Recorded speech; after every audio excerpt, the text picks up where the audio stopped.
السلام عليكم ورحمة الله وبركاته. إن الحمد لله نحمده ونستعينه ونستغفره ونعوذ بالله من شرور أنفسنا ومن سيئات أعمالنا. من يهده الله فلا مضل له ومن يضلل فلا هادي له، وأشهد أن لا إله إلا الله وحده لا شريك له، وأشهد أن محمدا عبده ورسوله صلى الله تعالى عليه وعلى آله وصحبه وسلم تسليما كثيرا. أما بعد، فقد قال الإمام البخاري رحمه الله تعالى: باب هجرة النبي صلى الله عليه وسلم وأصحابه إلى المدينة. وقال عبد الله بن زيد وأبو هريرة رضي الله عنهما عن النبي صلى الله عليه وسلم: لولا الهجرة لكنت امرأ من الأنصار. وقال أبو موسى رضي الله عنه عن النبي صلى الله عليه وسلم: رأيت في المنام أني أهاجر من مكة إلى أرض بها نخل، فذهب وهلي إلى أنها اليمامة أو هجر، فإذا هي المدينة يثرب। সম্মানিত ভাতৃমণ্ডলী, আল্লাহ রাব্বুল আলামিনের প্রশংসা এবং প্রিয় নবী সাল্লাল্লাহু আলাইহি সাল্লামের উপর সালাত ও সালামের পর আজ পহিলা শাবান 1446 হিজরি মোতাবেক 31 জানুয়ারি 2025 আমাদের ধারাবাহিক আলোচনা মানাকিবুল আনসার, আনসারীদের ফজিলত বা মর্যাদা সম্পর্কে পর্ব নম্বর 15। ইমাম বুখারী রাহিমাহুল্লাহর এই পর্বের অধ্যায় নম্বর 45। এই অধ্যায়ের বিষয়বস্তু নবী সাল্লাল্লাহু আলাইহি সাল্লাম এবং সাহাবায়ে কেরামদের মদিনার উদ্দেশ্যে হিজরত। মদিনায় যে হিজরত করেছেন রাসূলুল্লাহ সাল্লাল্লাহু আলাইহি ওয়াসাল্লাম এবং তার সাথে আগে পরে সাহাবায়ে কেরামগণ রিজওয়ানুল্লাহি তাআলা আলাইহিম আজমাইন হিজরত করেছেন, এই হিজরত সম্পর্কে বিভিন্ন হাদিসগুলি যে রয়েছে ছোট এবং বড়, আজকে বেশ কিছু ছোট হাদিসগুলি রয়েছে, আর ইনশাআল্লাহ আগামী পর্বে বিস্তারিত শুরু থেকে শেষ পর্যন্ত রাসূলুল্লাহ সাল্লাল্লাহু আলাইহি সাল্লাম কীভাবে হিজরত করলেন মক্কা থেকে মদিনায়, সেই হাদিসটি আসবে ইনশাআল্লাহ। তো এই ছিল আজকের বিষয়বস্তু। এখন হিজরত সম্পর্কে হাদিস, বেশ কিছু হাদিস এসেছে, 2-3টি পর্বে শেষ হবে ইনশাআল্লাহ, 3টি পর্ব কমপক্ষে। তো এখানে দুইজন সাহাবী থেকে বর্ণনা করেছে ইমাম বুখারী রাহিমাহুল্লাহ, আব্দুল্লাহ বিন যায়েদ রাদিয়াল্লাহু তাআলা আনহু আর আবু হুরায়রা রাদিয়াল্লাহু তাআলা আনহু। এই দুইজনই বর্ণনা করেছেন নবী সাল্লাল্লাহু আলাইহি ওয়াসাল্লাম থেকে, লাউলাল হিজরাতু লাকুনতু ইমরা'আম মিনাল আনসার, যদি হিজরতের বিশেষ মর্যাদা না থাকতো, মক্কা থেকে মদিনা হিজরতের বিশেষ মর্যাদা, ফজিলত, গুরুত্ব না থাকতো, তাহলে আমি আনসারীদের একজন হয়ে যেতাম। ইমরান মানে মানুষ, আনসারীদের দলে শামিল হয়ে যেতাম। যেমন কোনো ব্যক্তি আরব নাই কিন্তু আরবদের দলে শামিল হয়ে গেল, এখানকার নাগরিকত্ব নিয়ে এলো, ঠিক না, বা সারা জীবনটা আরব দেশে কাটিয়ে দিল আরবদের মতো। তো নবী সাল্লাল্লাহু আলাইহি ওয়াসাল্লাম তিনি আনসারী নন, তিনি কি মুহাজির, হিজরত করেছেন। কিন্তু আনসারীদের এত মর্যাদা ফজিলত রয়েছে ইসলামে যে তার চাইতে বেশি মর্যাদা যদি হিজরতের না হইতো, যে মানুষ সমস্ত বাড়ি ঘর, মাতৃভূমি আর ধন সম্পদ আর দুনিয়ার কত স্বার্থ মানুষের থাকে, যেখানে দীর্ঘ যুগ ধরে বসবাস করে আসছে, একটা জায়গা ছাড়লে কত কি ত্যাগ স্বীকার করতে হয়, আর তাও যদি জমি জায়গায় বিক্রি করতে পারলেন না আপনি, হ্যাঁ, সব কিছু থেকে উচ্ছেদ হয়ে গেলেন, আপনি নির্বাসিত হলেন, তাহলে তো বড় বেদনাদায়ক, তাই না? এক জায়গা থেকে আরেক জায়গায় উঠে চলে আসছেন, জমি জায়গায় বিক্রি করলেন, ভালো রেটে পেলেন, আর তারপর এর চাইতে ভালো বাড়িঘর তৈরি করে নিলেন, সেই জন্য এই কষ্টটা হয়তো অনেক সময় অনুভূত হয় না। কিন্তু যদি সব কিছু ত্যাগ করে আসতে হয়, আর সাহাবায়ে কেরাম সব কিছু ত্যাগ করে খালি হাতে জীবনটা নিয়ে এবং ঈমান নিয়ে, জীবন নিয়ে আর ঈমান নিয়ে তারা হিজরত করেছেন, সাথে কিছুই নিয়ে আসতে পারেন। এই জন্য হিজরতের ফজিলত একদিকে অনেক বেশি, আবার আনসারীদের মর্যাদা ফজিলত অনেক বেশি।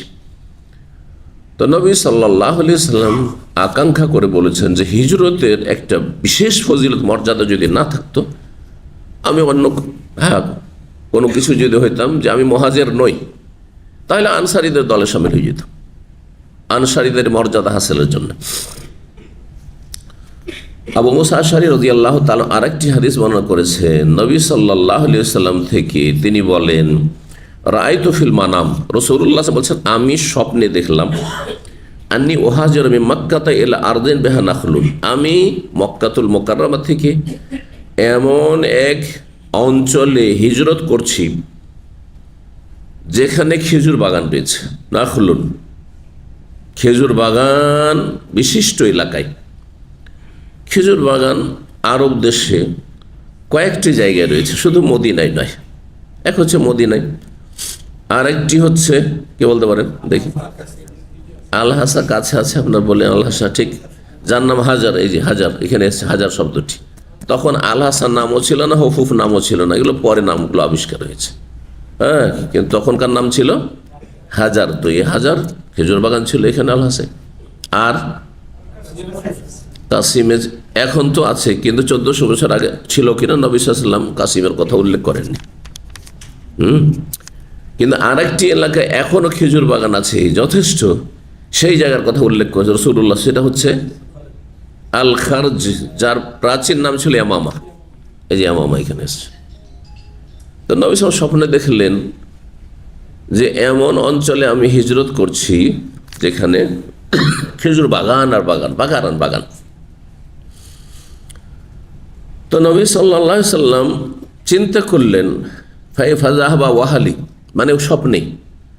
স্বপ্ন কখনো কখনো আমরা দেখি, স্বপ্নের মধ্যে কিন্তু আমরা আবার কল্পনা জল্পনা করি না?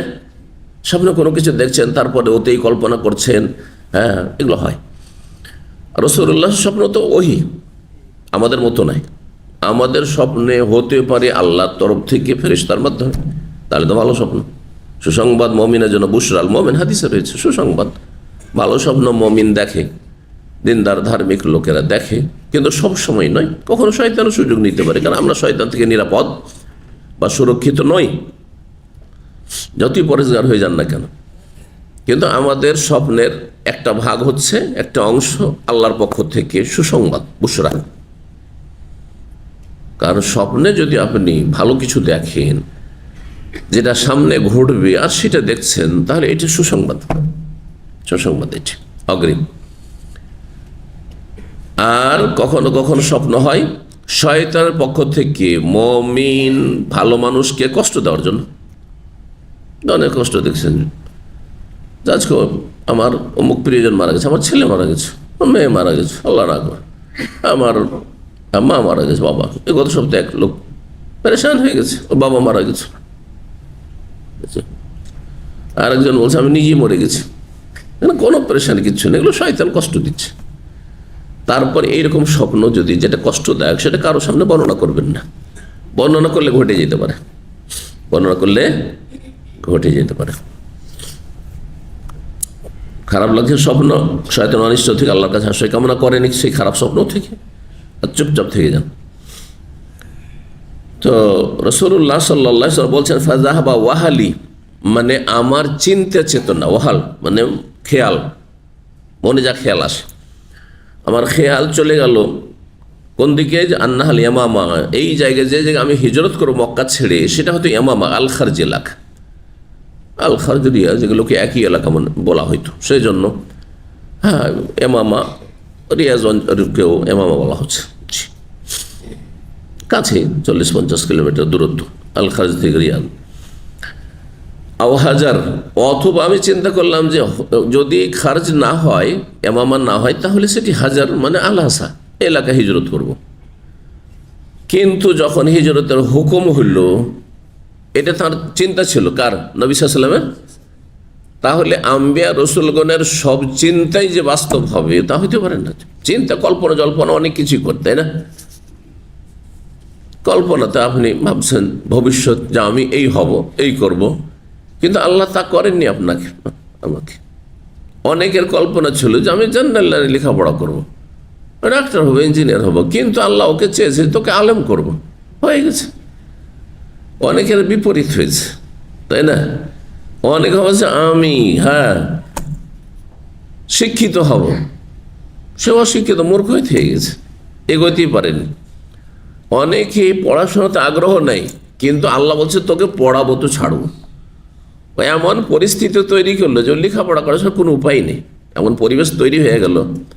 বিশেষ করে আলেম সমাজ অনেকে আছেন যাদের ইন্টারেস্ট হচ্ছে আমি বাস মাদ্রাসায় সীমিত থাকবো, শিক্ষক, আমি ওই দাওয়া টাওয়া ওই সব ইন্টারেস্ট নাই। আহলে হাদিস সমাজে এটা একসময় আরও বেশি ছিল, দাওয়াতি কাজে একেবারে অনাগ্রহী। এখনও অনেক ওই রকম আছে, ওদের থেকে পাশ করে গেছে অথবা দেশে ভালো মাদ্রাসা লেখাপড়া করেছে, কিন্তু দাওয়ার কাজে না জুমার খুতবাটাও পড়াবে না। জুমার খুতবা যখন শুরু হবে তখন মসজিদে ঢুকবে যাতে কেউ উঠিয়ে না দেয়। বুঝতে পেরেছেন? এমনও আছে। আবার কেউ আছে খুতবা দেওয়ার জন্য আগে থেকে মেম্বারের কাছে এসে রেডি থাকবে, খতিব না হইল পারমিশন চাইবে, মসজিদের ইমাম খতিবের কাছে কি অনুমতি চাইবে। জি, মাওলানা আবু তাহের বর্ধমানী আহলে হাদিসদের বাংলাদেশে খুব বড় বরং সবচেয়ে বড় বলা যেতে পারে যে 2-3জন একসময় আমরা যখন ছোটকালে ছিলাম 2-3জন বক্তা ছিলেন, তাদের অন্যতম। নাম শুনেছেন কেউ? আবু তাহের বর্ধমানী কেন বলা হয়? যেহেতু তিনি অরিজিনাল বর্ধমানে ছিলেন, কিন্তু একটি বই লিখেছিল যেটা হিন্দুদেরকে আঘাত লাগে তাদের ধর্মে, যার ফলে তাকে ওয়ান্টেড হয়ে যায়, মোস্ট ওয়ান্টেড হয়ে যায়। তখন রাতারাতি একবারে হিজরত করে গিয়ে দিনাজপুর পৌঁছে গেলেন। জি, স্বাধীনতার পরে সালটা ঠিক মনে নেই, 47-এর পরে। তো ভারত পাকিস্তান যে পার্টিশন হলো 1947-এ, তার পরে ঘটনা।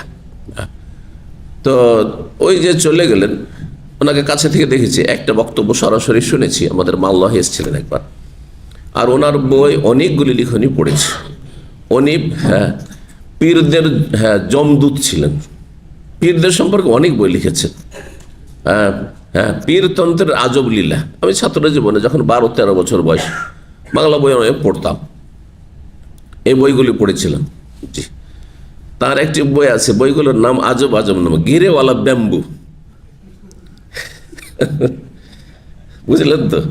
গিরাওয়ালা বাঁশ, জি, ব্যাম্বু, জি, কাঠোজ্যোতির জব, জি জি, হক মীমাংসা প্রসঙ্গে কিতাবের বইয়ের নাম, গল্পের মাধ্যমে জ্ঞান, এই বইগুলো সুবহানাল্লাহ এখনো মেমোরিতে আছে। পড়েছি মনে হয় 45 বছর আগে, তারপর আর বইগুলো দেখিনি। যদি থাকে লাইব্রেরিতে কোনো যাতে পড়েছি, কিনেছি বইগুলো তা আছে, আর না হলে শেষ হয়ে গেছে, কিন্তু পড়েছি আলহামদুলিল্লাহ। তো রাহিমাহুল্লাহ তাআলা দুনিয়া থেকে বিদায় নিয়েছেন। দিনাজপুর শহরে বাড়ি তার। দিনাজপুরে কেউ আছে? ঠাকুরগাঁ, দিনাজপুর, রংপুর, পঞ্চগড় দূরে হয়ে গেল। আচ্ছা, উত্তরবঙ্গের লোক, আপনার ভর্তা তো পাওয়া যাবে না, লবণের মতো অবস্থা, তাই না? কিন্তু জিজ্ঞাসা করেন ব্রাহ্মণবাড়িয়া, কুমিল্লা, আর আরও অনেক জায়গারই। তো যাই হোক, উনি ছিলেন। আর একজন ছিলেন, আর কোন বক্তার নাম জানেন? ওই যুগের, সেই যুগের রেকর্ডের যুগ ছিল না, না হলে ওনাদের আলোচনাগুলি গুরুত্বপূর্ণ ছিল, বিশেষ করে বিদাতীদের বিরুদ্ধে আলোচনাগুলি খুব গুরুত্বপূর্ণ ছিল। জি, আর একজন হচ্ছেন আব্দুল্লাহ বিন ফজল। নাম শুনেছেন? রাহিমাহুমুল্লাহ জামিয়ান। কি বললাম, কি বলতে গিয়ে?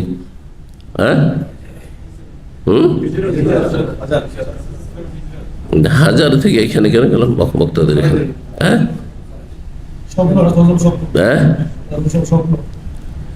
রাসূলুল্লাহ সাল্লাল্লাহু আলাইহি ওয়াসাল্লাম স্বপ্ন থেকে এখানে মিল কি হলো? মিলটা খুঁজে বের করেন। হিজরতের সাথে হিজরত করে গেছেন ওইখান থেকে, এটা হইতে পারে। যাই হোক, তো না, আমার মনে হয় অন্য প্রসঙ্গ বলতে গিয়ে বলেছিলাম। যাই হোক, ফাইদাহাল মদিনা, তো নবী সাল্লাল্লাহু আলাইহি ওয়াসাল্লাম যখন হিজরত করলেন, হুকুম হলো, তখন মদিনায় হিজরতের হুকুম হলো। তাহলে আমার যে কল্পনা জল্পনা ছিল, নবী সাল্লাল্লাহু আলাইহি ওয়াসাল্লাম বলছেন, সেটা আসলে হলো না। মদিনার হিজরত, মদিনার প্রাচীন নাম কি ছিল ইসলামের পূর্বে? ইয়াসরেব। সেজন্য দুটোই বলা হয়েছে। ইয়াসরেব বলা অপছন্দনীয়। এখন কেউ যদি মদিনাকে ইয়াসরেব বলে, সেটা মাকরুহ, অপছন্দনীয়। সূরা আহজাবে ইয়াসরিব শব্দটি এসেছে, আল্লাহ রাব্বুল যখন খন্দকের যুদ্ধের কথা বর্ণনা করেছেন তখন ইয়াসরিব শব্দটি এসেছে। ইয়া আহলা ইয়াসরিব লা মুকামা লাকুম ফারজিউ ওয়া ইয়াস্তাযিনু ফারিকুম মিনকুমুন নাবিয়্যা ইয়াকুলুনা ইন্না বুয়ুতানা আওরা ওয়া মা হিয়া বিআওরা। মুনাফিকদের কথা বলতে গিয়ে আল্লাহ বলেছেন ইয়াসরিব। কিন্তু নবী সাল্লাল্লাহু আলাইহি ওয়াসাল্লাম ইয়াসরিব নামটি জাহিলি যুগের নাম ছিল, কাফেররা বলতো, সেই নামকে পরিবর্তন করে নবী সাল্লাল্লাহু আলাইহি ওয়াসাল্লাম হিজরত করে আসার পরেই এই শহরের নাম হয়েছে আল মদিনা। আল মদিনা মানে শহর। তো আল মদিনা সংক্ষিপ্ত আকার মদিনাতুর রসুল বা মদিনাতুন নবী, নবী সাল্লাল্লাহু আলাইহি ওয়াসাল্লামের শহর, নবী সাল্লাল্লাহু আলাইহি ওয়াসাল্লামের শহর, সেটাকে শর্ট করে দেওয়া হয়েছে আল মদিনা। জি, এখন আল মদিনার সাথে আল মদিনাতুন নববিয়্যা লাগান বেশি। ভালো যদি কেউ নবী সাল্লাল্লাহু আলাইহি ওয়াসাল্লামের শহর তাহলে হয়ে গেল মদিনাতুন নবী, মদিনাতুর রসুল বলে না, আল মদিনা নববিয়্যা। আল মদিনাতুল মুনাওয়ারা, আজকাল অধিকাংশ লোক কি বলছেন মদিনা মুনাওয়ারা বলছেন। এই নামটিও সুফিদের থেকে এসছে, যদিও জায়েজ, এক অর্থে জায়েজ, আর এক অর্থে জায়েজ নয়। সুফিরা কোন অর্থে নিয়ে এসছে? সুফিরা নিয়ে এসছে আল মদিনাতুল মুনাওয়ারা বেকবরির রাসূল সাল্লাল্লাহু আলাইহি ওয়াসাল্লাম, এমন মদিনা, এমন শহর যা রাসূলুল্লাহ কবরের মাধ্যমে আলোকিত হয়েছে। তো কবর দ্বারা আলোকিত হয়েছে না নবীর দাওয়াতের মাধ্যমে আলোকিত হয়েছে? তাহলে এই যে যেখান থেকে নিয়েছে সুফি এই পীরতন্ত্রের বিশ্বাসীরা, সেটা যেহেতু বিদাতি ধারণা, এটা শিরকের চোরা রাস্তা, সেই জন্য অনেক সালাফি ওলামারা আল মদিনাতুল মুনাওয়ারা বললে আপত্তি করেন। জি, আরব সালাফি ওলামাদের সাথে বসলে বোঝা যায় বিষয়টি। আমাদের দেশের লোকের মদিনা মুনাওয়ারা খুব কমই লোক বলে, কি বলে মদিনা শরীফ করে দিয়েছে, মদিনা শরীফ, মক্কা শরীফ। মানে মদিনা শরীফ, মক্কা শরীফ এগুলো না বলে আল মদিনাতুন নববিয়্যা বলেন, আল্লাহ না হয় মদিনা মুনাওয়ারা বলেন। কিন্তু আপনি কবরের দ্বারা আলোকিত না, এই বেদাতি আকীদা রাখবেন না, বরং রাসূলুল্লাহ সাল্লাল্লাহু আলাইহি ওয়াসাল্লামের আগমনের মাধ্যমে আলোকিত। যেই দিন থেকে নবী মদিনায় এসেছেন সেই দিন থেকে মদিনা উজ্জ্বল হয়েছে, আলোকিত হয়েছে, মুনাওয়ার হয়েছে। আল মদিনাতুল মুনাওয়ারা তো বেকুদুমিন নবী সাল্লাল্লাহু আলাইহি ওয়াসাল্লাম, বেকবরিন নবী নয়। কি বলবেন? বেকুদুমিন নবী সাল্লাল্লাহু আলাইহি ওয়াসাল্লাম, পদার্পণের মাধ্যমে। বেদাওয়াতিন নবী সাল্লাল্লাহু আলাইহি ওয়াসাল্লাম, দাওয়াতের মাধ্যমে। তাহলে ঠিক আছে, অর্থকে যদি ঠিক করে নেন আর বেদাতি ধ্যান ধারণা যদি দূর করে নেন, তাহলে মদিনা মুনাওয়ারা বলা যেতে পারে। জি, এই জন্য আমরা কঠোরতা অবলম্বন করি না কেউ মদিনা মুনাওয়ারা বললে, কিন্তু আপনি অর্থটা যেন ভুল না করেন। জি, কেউ কোনো জায়গায় মারা গেছে বা দাফন হয়েছে সেই জন্য সেই জায়গা আলোকিত, এইটা গুমরাহি। যেমন বলা হচ্ছে যে বাংলাদেশ হচ্ছে কত আউলিয়ার দেশ? 360 আউলিয়া না 12 আউলিয়া? আমার 360ও বলে। 360 আউলিয়ার দেশ মানে ওই যে কবর আছে তার মধ্যে অনেকগুলি ভুয়া কবর। বায়েজিদ বোস্তামি, সে কুখ্যাত একজন সুফি ছিল, কুখ্যাত সুফি। সে বলতো, তার যখন আলোচনা করতো, আমি আলোচনা করছি, বলতো সুবহানি মাদামা শানি, মানে আমি হচ্ছে পাক পবিত্র, আমার শান কতই না বড়, মানে তার মধ্যে আল্লাহ হুলুল করে এসছে। ইমাম হোসেন সাহেব যে বলছিলেন না, ওই কথাগুলির সাথে মেলাবে তাহলে বুঝতে পারবেন এর চেয়ে বড় কুফরি কি হইতে পারে। এই তো ফেরাউনের কথা, জানা রব্বুকুমুল আলা। ফেরাউনকে ফেরাউন মনে করছেন, কিন্তু ওই ফেরাউনের কথা বলেই এরা বলেছে তাদেরকে অলিউল্লাহ মনে করছেন। না, শয়তানের অলিয়ারা সব, শয়তানের অলি সবজি। আপনি কি করে আলোকিত মনে করছেন দেশকে? আর তারপরে কবর দিয়ে কি করে আলোকিত হয়? ধরেন কোনো সহি আকীদার আলেমে আপনার দেশে দাফন হয়েছে, তার জন্য কবর দ্বারা আলোকিত না? কখনো না, কখনো নাই। বিদআতি আকীদা যা শিরকের রাস্তা, শিরকের চোরা রাস্তা। আপনি যদি ভাবেন যে সেখান থেকে নূর পাবো, ফাইজ পাবো, বরকত পাবো, যেমন সমস্ত সুফি, দেওবন্দি, বেরলভী, সমস্ত সুফিদের, তবলিগি, সবারই আকীদা ভ্রান্ত আকীদা, তার এটা শিরকি আকীদা। কবর থেকে কোনোদিন কিছু বরকত আসতে পারে না। আমি আল্লাহর নেক বান্দার কবরের কাছে দাঁড়িয়েছি, সেজন্য সেখান থেকে আমার অন্তর আলোকিত হবে, এটা শিরকি কথা। জি, আল্লাহ হেফাজত করুন। তো মদিনার নাম বলে, মদিনার নাম তাবা, তাবা বলেন, মদিনার নাম তাইবা। জি, এরকম মদিনার ভালো ভালো নাম রয়েছে হাদিসে। মদিনার ফজিলতে আমি নামগুলি উল্লেখ করেছি। 3897 নম্বর হাদিস বর্ণনা করছেন আবু ওয়াইল যান তাবেঈ শাকীক। তিনি বলছেন উদনা খাব্বাবান, আমরা একবার খাব্বাব বিন আরাত রাদিয়াল্লাহু তাআলা আনহুর অসুস্থ অবস্থায় পরিচর্যা করলাম বা খোঁজ খবর নিলাম, ইয়াদত করলাম, মানে দেখতে গেলাম। ইয়াদত শব্দটির শাব্দিক অর্থ বাংলায় আমি খুঁজে পাই না। এত ব্যাপক অর্থ হতে আছে যে একটা শব্দ দিয়ে তাকে ব্যক্ত করা অসম্ভব। আরবিতে ইয়াদাতুল মরিজ, বাংলা কি বলবেন এটাকে? যদি ইয়াদত বললেন আর ভাব অর্থ পুরা বুঝেন তাহলে ঠিক, আরবি শব্দই হলো ইয়াদাতুল মারিজ। এক মুসলিমের আর এক মুসলিমের ওপর হক হচ্ছে ইয়াদাতুল মারিজ, যে 6টি হক তার একটি এটি। আর যদি বলেন ওর ইয়াদাতের একটা দিক হচ্ছে পরিচর্যা করা, মানে সেবা শুশ্রূষা করা, হ্যাঁ, খোঁজ খবর নেওয়া, দেখতে যাওয়া, কিন্তু সবগুলি সীমিত অর্থ, সবগুলি একটা একটা সাইড তুলে ধরেছে। দেখতে গেলেন আপনি খেদমত করলেন, সেবা শুশ্রূষা করলেন না, তাহলে একটা সাইড করলেন আপনি, একটা অংশ। দূরের লোকেরা সাধারণত এরপর অসুস্থ মানুষকে দেখতে গেলেন, অথবা রাস্তাতে মসজিদে দেখা হলো, সালাম আলাইকুম সালাম, অসুস্থ আছেন, কেমন আছেন, আল্লাহ শিফা দিক, দোয়া দিলেন, ওইখানে ওইটা ইয়াদত হয়ে গেল। জরুরি নয় যে তারা বাসাতে বাড়িতে যেতে হবে ডিস্টার্ব করার জন্য, যাওয়ার মতো হলে যাবেন, না হলে যেখানে দেখা হয়ে গেল ইয়াদত হয়ে গেল, বুঝছেন না? কিন্তু যারা নিকট আত্মীয়, ঘনিষ্ঠ বন্ধু, রুমমেট, শুধু অসুস্থ আছে, আরে একটু দেখলো বাস হয়ে গেল, তাকে হাসপাতালে নিয়ে যাবে, এটা ইয়াদতের সামিল। হাসপাতালে থাকলে একটু দেখতে যাবে, হ্যাঁ, খোঁজ খবর নিতে যাবে, কি অবস্থায় আছে, হ্যাঁ, তার সেবা শুশ্রূষা পরিচর্যা করবে, খাওয়া দাওয়া কি লাগবে। নিকট আত্মীয় হইলে, কাছের লোক হলে, ঘরের লোক হলে, এই না যে অসুস্থ মানুষ বিছানায় পড়ে আছে সারাদিন, হ্যাঁ, ধুমধাম মোবাইল নিয়ে পড়ে আছে বাড়ির লোকেরা, আর কেউ খোঁজ নিচ্ছে না, বেচারা চিৎকার করছে অথবা বলতেও পারে না, আর কি যে মানসিক অশান্তিতে আরও রোগ বেড়ে যাচ্ছে। আজকালকার বাস্তব অবস্থায় এমনটা নয়। বুড়ো মানুষ যদি অসুস্থ থাকে, দাদা দাদি অথবা বাবা, আজকালকার ছেলের অবাঞ্ছিত অধিকাংশ, অথবা নাতি নাতিরা পোতাপুতিরা, সুবহানাল্লাহ, সারাদিন খোঁজ খবর নিচ্ছে না, হয়তো বেচারা একাই পড়ে আছে, ওদের তো আরও অসুখ বেড়ে যাবে। অসুস্থ মানুষের কাছে সবসময় ধর্ণা দিলেও কষ্ট, আবার যদি ঘন্টার পর ঘন্টা কাউকে দেখতে না পায় তাহলে হ্যাঁ, এটা একটা বড় কষ্ট, অশান্তি। এই বিষয়গুলো বুঝতে হবে। তো যাই হোক, বলতেন খাব্বাব রাদিয়াল্লাহু তাআলা আনহু তাহলে শেষ অবস্থায় অসুস্থ ছিলেন। আবু ওয়াইল সাথে বলছেন আমরা তাকে দেখতে গেছিলাম। ফাকালা, তখন তিনি বললেন, হাজারনা মান নবী, নবী সাল্লাল্লাহু আলাইহি ওয়াসাল্লাম আমরা হিজরত করেছি, নরিদ ওয়াজহ আল্লাহ, আমাদের উদ্দেশ্য ছিল কি? আল্লাহর সন্তুষ্টি। মক্কাতে মদিনা কেন এসেছিলাম? আল্লাহর সন্তুষ্টি অর্জনের জন্য, দুনিয়ার গরজে নয়। আজকে যদি আমরা সৌদি আরবে আসি, কিসের গরজে এসেছি? দুনিয়ার গরজে, রুজি রোজগার আছে সেই জন্য এসছে, ঠিক না? তার সাথে নিয়তটাকে সুন্দর করতে চান যাতে সওয়াব পান, তাহলে আরও দুটো, 1 নম্বর 2 নম্বর অ্যাড করবেন, 3 নম্বরে রুজিটাকে রাখবেন। এর আগে অনেকবারই বলেছি, কে বলতে পারেন? 1 নম্বর, রসুলের দেশ থেকে ইসলাম শিখে আসবে, সহি ইসলাম শিখে আসবে, কারণ আমাদের দেশে ইসলামের নামে অনেক ভেজাল।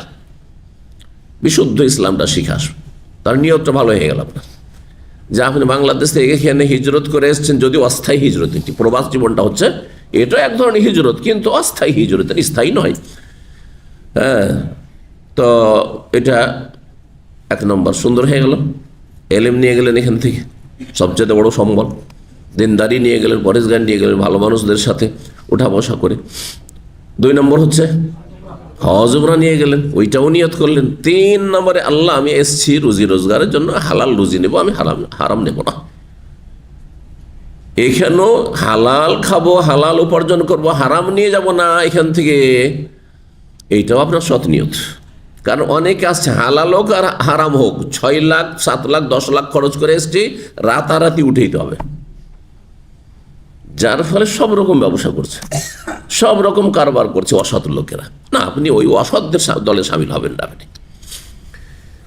তো আর যারা পশ্চিমা দেশে যাচ্ছে, হ্যাঁ, কিসের জন্য যাচ্ছে? ইসলাম প্রচারের জন্য। শতকরা কয়জন? 1 জন হবেন না, 1000 1 জন হবেন না আপনি। 1 লক্ষে হয়তো একজন খুঁজে আপনি পাবেন কিনা। হ্যাঁ, তারপর ইসলাম প্রচারের জন্য যাবেন, তাহলে আপনাকে ইসলাম সম্পর্কে অলরেডি মুসলিম দেশ থেকে উচ্চশিক্ষিত হয়ে যেতে হবে। এই না যে মূর্খ যে আমি দাওয়ার কাজে এসেছি। একজন প্রশ্ন করছে যে আমি এখানে ইসলাম প্রচারের জন্য যদি আমার ছেলে মেয়েদেরকে এখানে রাখি তো কেমন হবে। আমি বলি আপনার ছেলেমেয়েরা ইসলাম শিখার জন্য, আরে পশ্চিমা দেশে আবার ইসলাম শিখার কি আছে? ওখানে ইসলাম শিখবেন মুসলিম দেশে এসে শিখবেন, ইসলাম শিখবেন 1 নম্বরে সৌদি আরবে এসে শিখবেন, তারপরে অন্য মুসলিম দেশে শিখবেন। যদি সৌদি আরবে সুযোগ না হয় তবে মিশরে গিয়ে ইসলাম শিখেন। কিন্তু সেখানে যেহেতু বেদাতিও আছে আর সুন্নতিও আছে, সুতরাং যারা কোরআন সুন্নাহর অনুসারী ওলামা অত হাফেজ কারি তাদের কাছ থেকে শিখবেন আপনি। জি, এইরকমই যদি আপনি মনে করেন যে আমি ইসলাম শিখবো, আমার ছেলে মেয়েদের ইসলাম শিখবো, তাহলে বাংলাদেশে শিখবেন, মুসলিম দেশে যেখানে মসজিদ আছে, মাদ্রাসা আছে, দিনী প্রতিষ্ঠান আছে, কিন্তু বেদাতি মাদ্রাসা শিখাবেন না আপনি। ফায়দা কি করলেন আপনি? জি, তো দাওয়ার কাজে গেলে এই নয় যে যাচ্ছেন আপনি দুনিয়াদারি আর ইসলাম সম্পর্কে কিছুই তেমন জানেন না, কি দেবেন আপনি? পকেটে পয়সা থাকলে না দান সাদকা করবেন আপনি, পেটে এলেম নাই আর বলছে আমি দিনের কাজ করবো। কিসের দিনের কাজ করবেন আপনি? আগে এলেম শিখেন। জি, তো বলছেন আমরা আল্লাহ সন্তুষ্টির জন্য কি করেছিলাম? হিজরত করেছিলাম মদিনায়। ফাওয়াকা আজরুন আলাল্লাহ, সুতরাং আল্লাহর কাছে আমাদের পারিতোষিক সাব্যস্ত হয়েছে, মানে আল্লাহ আমাদেরকে তার প্রতিদান দিয়েছেন। এটি ইয়াকিন, ঈমান। আপনি ভালো আমল করবেন, আল্লাহর প্রতি ইয়াকিন রাখবেন যে আল্লাহ সব দেখছেন, শুধু আল্লাহ আমাকে দেবেন। ফামিন্না মান মাদা, আমাদের মধ্যে 1 শ্রেণীর মানুষ এমন রয়েছে সাহাবায়ে কেরামগণ, লাম ইয়াখুয মিন আজরিহি শাইয়ান, দুনিয়ার পার্থিব কোনো পারিতোষিক বা পারিশ্রমিক কিছুই গ্রহণ করেনি। কারণ প্রথম দিকেই দুনিয়া থেকে বিদায় হয়ে গেছে, হিজরত করে এসছে আর প্রতিকূল অবস্থায় কষ্টে থেকেছে প্রথম দিকে। আর ইসলামের বিজয়ের পরে যে গনিমতের ধন সম্পদ আসলো আর মুসলিম সমাজে মদিনায় সচ্ছলতা আসলো, ওই যুগই পায়নি, তার আগেই মারা গেছে।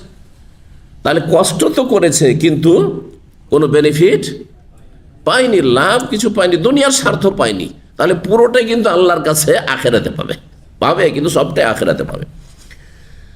আর তাদের একজন বলছে মিনহুম, তাদের দলভুক্ত মুসাব বিন উমাইর রাদিয়াল্লাহু তাআলা আনহুর জীবনীতে বলা হয়েছে সুবহানাল্লাহ।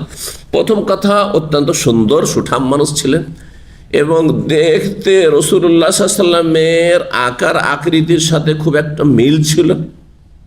এজন্য তার শহীদ হওয়ার পরে অনেকের মধ্যে গুজব ছড়িয়ে গেছিল যে নবী শহীদ হয়ে গেছেন। আর খুব সুখী পরিবারের ছেলে ছিলেন মক্কায়। এত সুখী পরিবারের যদি বাড়াবাড়িও হয় তো এত তো আর বাড়াবাড়ি হবে না। বলছে যে একটা কাপড় কুফরির যুগে, জাহিলি যুগে বাপ মা এত সুখী, পরিবার এত সুখী যে একটা কাপড় একদিন পরতো, ব্যাস দিয়ে দাও অন্য কাউকে গরিব, এরকম ছিল। সুবহানাল্লাহ, যেই ব্যক্তি একটা কাপড় 1 সপ্তাহ 10 দিন 1 মাসও পরে নতুন কাপড় পরলো আবার খুললো তো খুললো। আজকালকার যেমন রাজা বাদশা বা রাষ্ট্রপতি প্রধানমন্ত্রীদের ক্ষেত্রেও হয়তো ভাবতে পারেন আছে, আবার নাও থাকতে পারে। তো বলছেন যে মুসাব বিন উমাইর কোতেলা ইয়াওমা উহুদ, উহুদের যুদ্ধে তিনি নিহত হলেন, শহীদ হলেন। দেখেন হাদিসে কোতেলা শব্দ এসেছে, মানে বস্তু সেদা, অথচ সাহাবী শহীদ হয়েছে। তাহলে কত সতর্কতা অবলম্বন করতেন সাহাবীগণ, ভাষায় কত চেক করে কথা বলতেন, কারো জবানের হিসাব হবে। আপনি শহীদ বলে দিলেন আর সে শহীদ না, তাহলে কি করবেন? তারপরে সে শহীদই হয়তো, কিন্তু আপনাকে কেউ অধিকার দিল এটা বলার, এটা আপনার কাজ না। এটা কার কাজ? আল্লাহর কাজ। আল্লাহ বলবেন শহীদ, এবং আল্লাহর ওহী আসছে রসুলের কাছে, রসুল বলতে পারে যে অস্তু সেদা। এই জন্য সাহাবী দেখেন কোতেলা শব্দটাতে কিছু শিখেন। আর আজকাল দুই দিকেই দুই মোল্লা মারামারি করছে। ইউ আল্লাহু আকবার, ও আল্লাহু আকবার, আল্লাহু আকবার বলে মুসলিমকে মারছে, বলছে দুটোই শহীদ। দুই দিকে বললো দুই দলই শহীদ। আস্তাগফিরুল্লাহ। গণতন্ত্রের কুফরির জন্য লড়াই করছে, আর তারপর বলছে যে এই শহীদ। পশ্চিমাদের তরিকায় বিক্ষোভ করছে আর বলছে এতে শহীদ। কিসের শহীদ এগুলো? কিসের শহীদ? ভূমির জন্য লড়াই করছে, জমি দখলের জন্য শহীদ। আপনার ন্যায্য জমি কেউ যদি দখল করে আর সেখানে যদি আপনি আপনার জমি জায়গা বাড়ি রক্ষা করার জন্য মারা যান, তখন শহীদ। নবী সাল্লাল্লাহু আলাইহি ওয়াসাল্লাম বলেছেন।